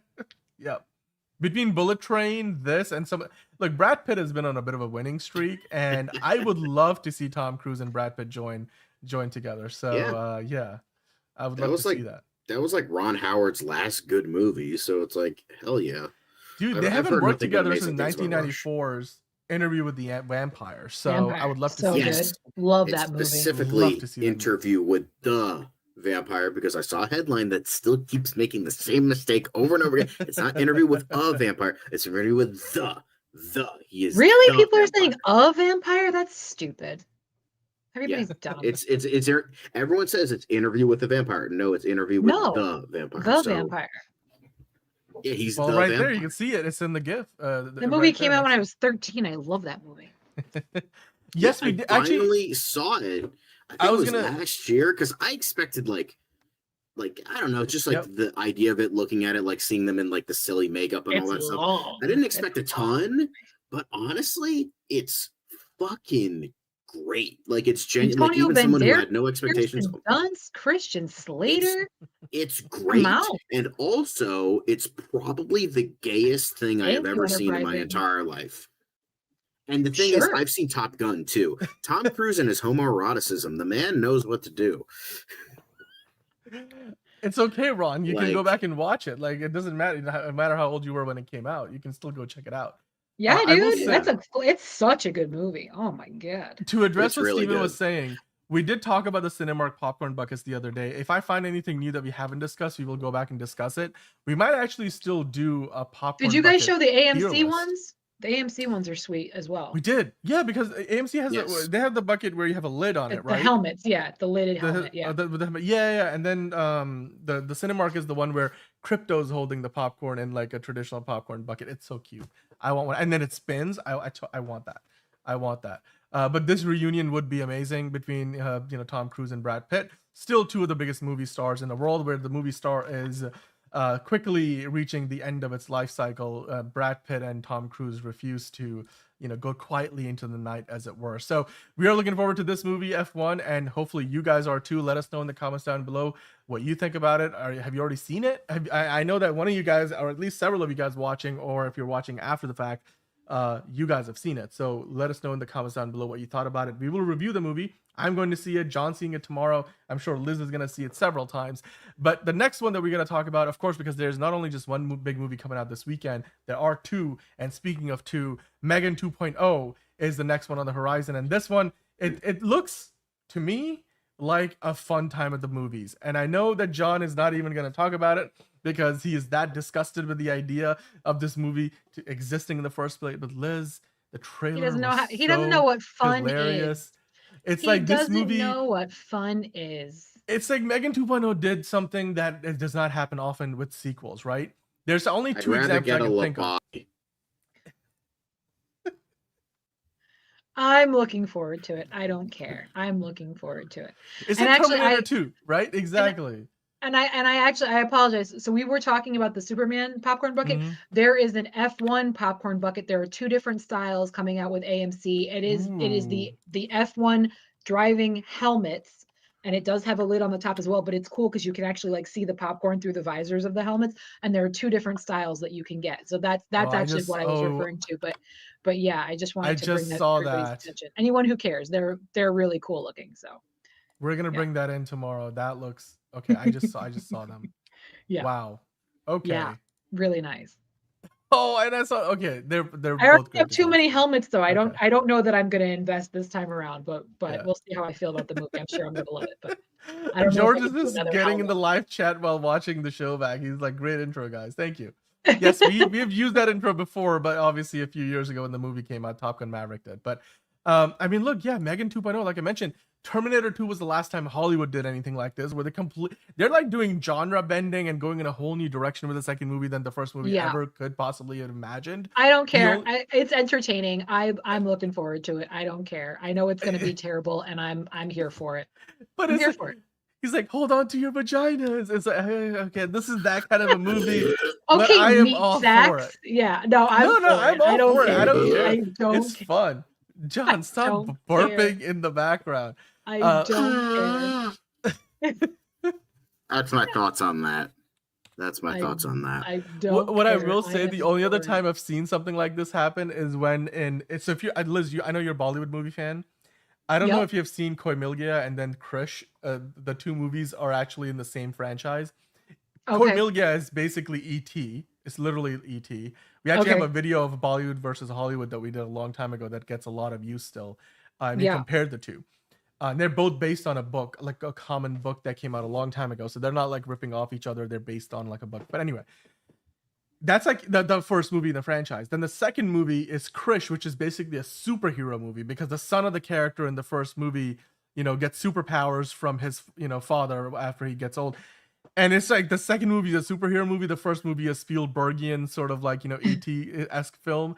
And it's like, this is exactly that kind of a thing. I know that they're not steering that far away from the original premise, but even then, I'm like, it's like kind of like, imagine if the first movie was about John Wick being your babysitter, but then the second one, he went in and killed somebody on the Continental lot, and then all of a sudden they were like assassins chasing him. It was like that big of a departure between two movies. This is that, I love it, and the marketing has been even better than the first the movie. marketing has been wild for this. They're doing promo spots ahead of movies in AMC.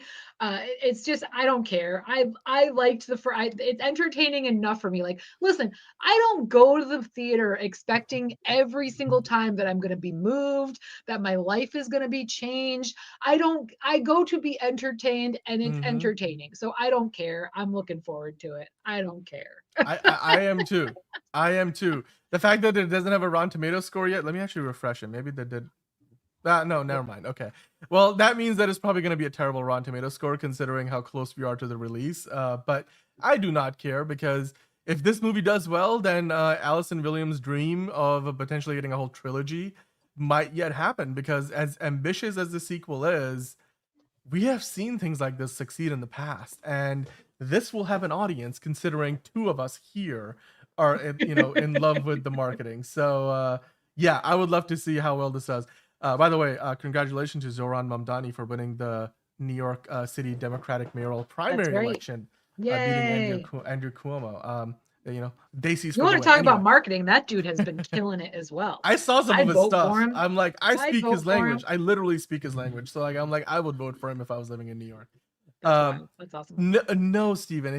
Well, Megan 2.0 is not exactly Terminator 2. It's just what we were talking about is how different Terminator 2 was from the first Terminator movie. Is basically how different Megan 2.0 is from the first Megan, and it makes it funny, but also it makes it amazing and hilarious and fun to check out. Yeah, maybe a Chucky crossover could be coming next. So I can't wait for this. I know John is kind of signed off the show a bit early. He's over it. He's over it.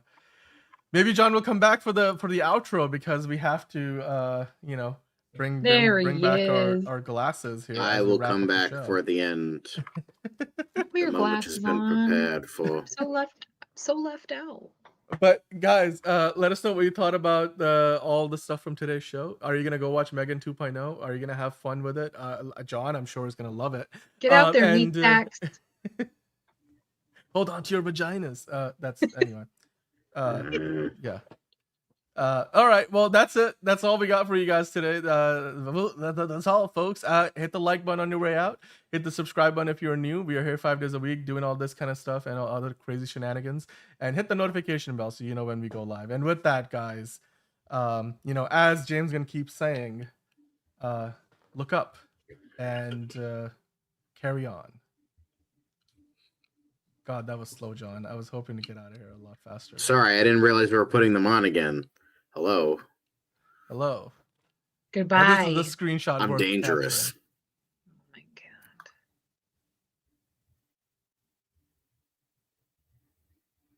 God. Okay, all right. Well, we'll see you guys tomorrow. Let's end it now. It's DCU 3 hours. Like, come on. Is it 3 hours? 1:30 in the morning. Okay, yeah, dude. All right. Okay. Good night, guys. Or good morning, good afternoon, wherever you are. We'll see you next time. Good afternoon, good evening, and good night of DCU Daily.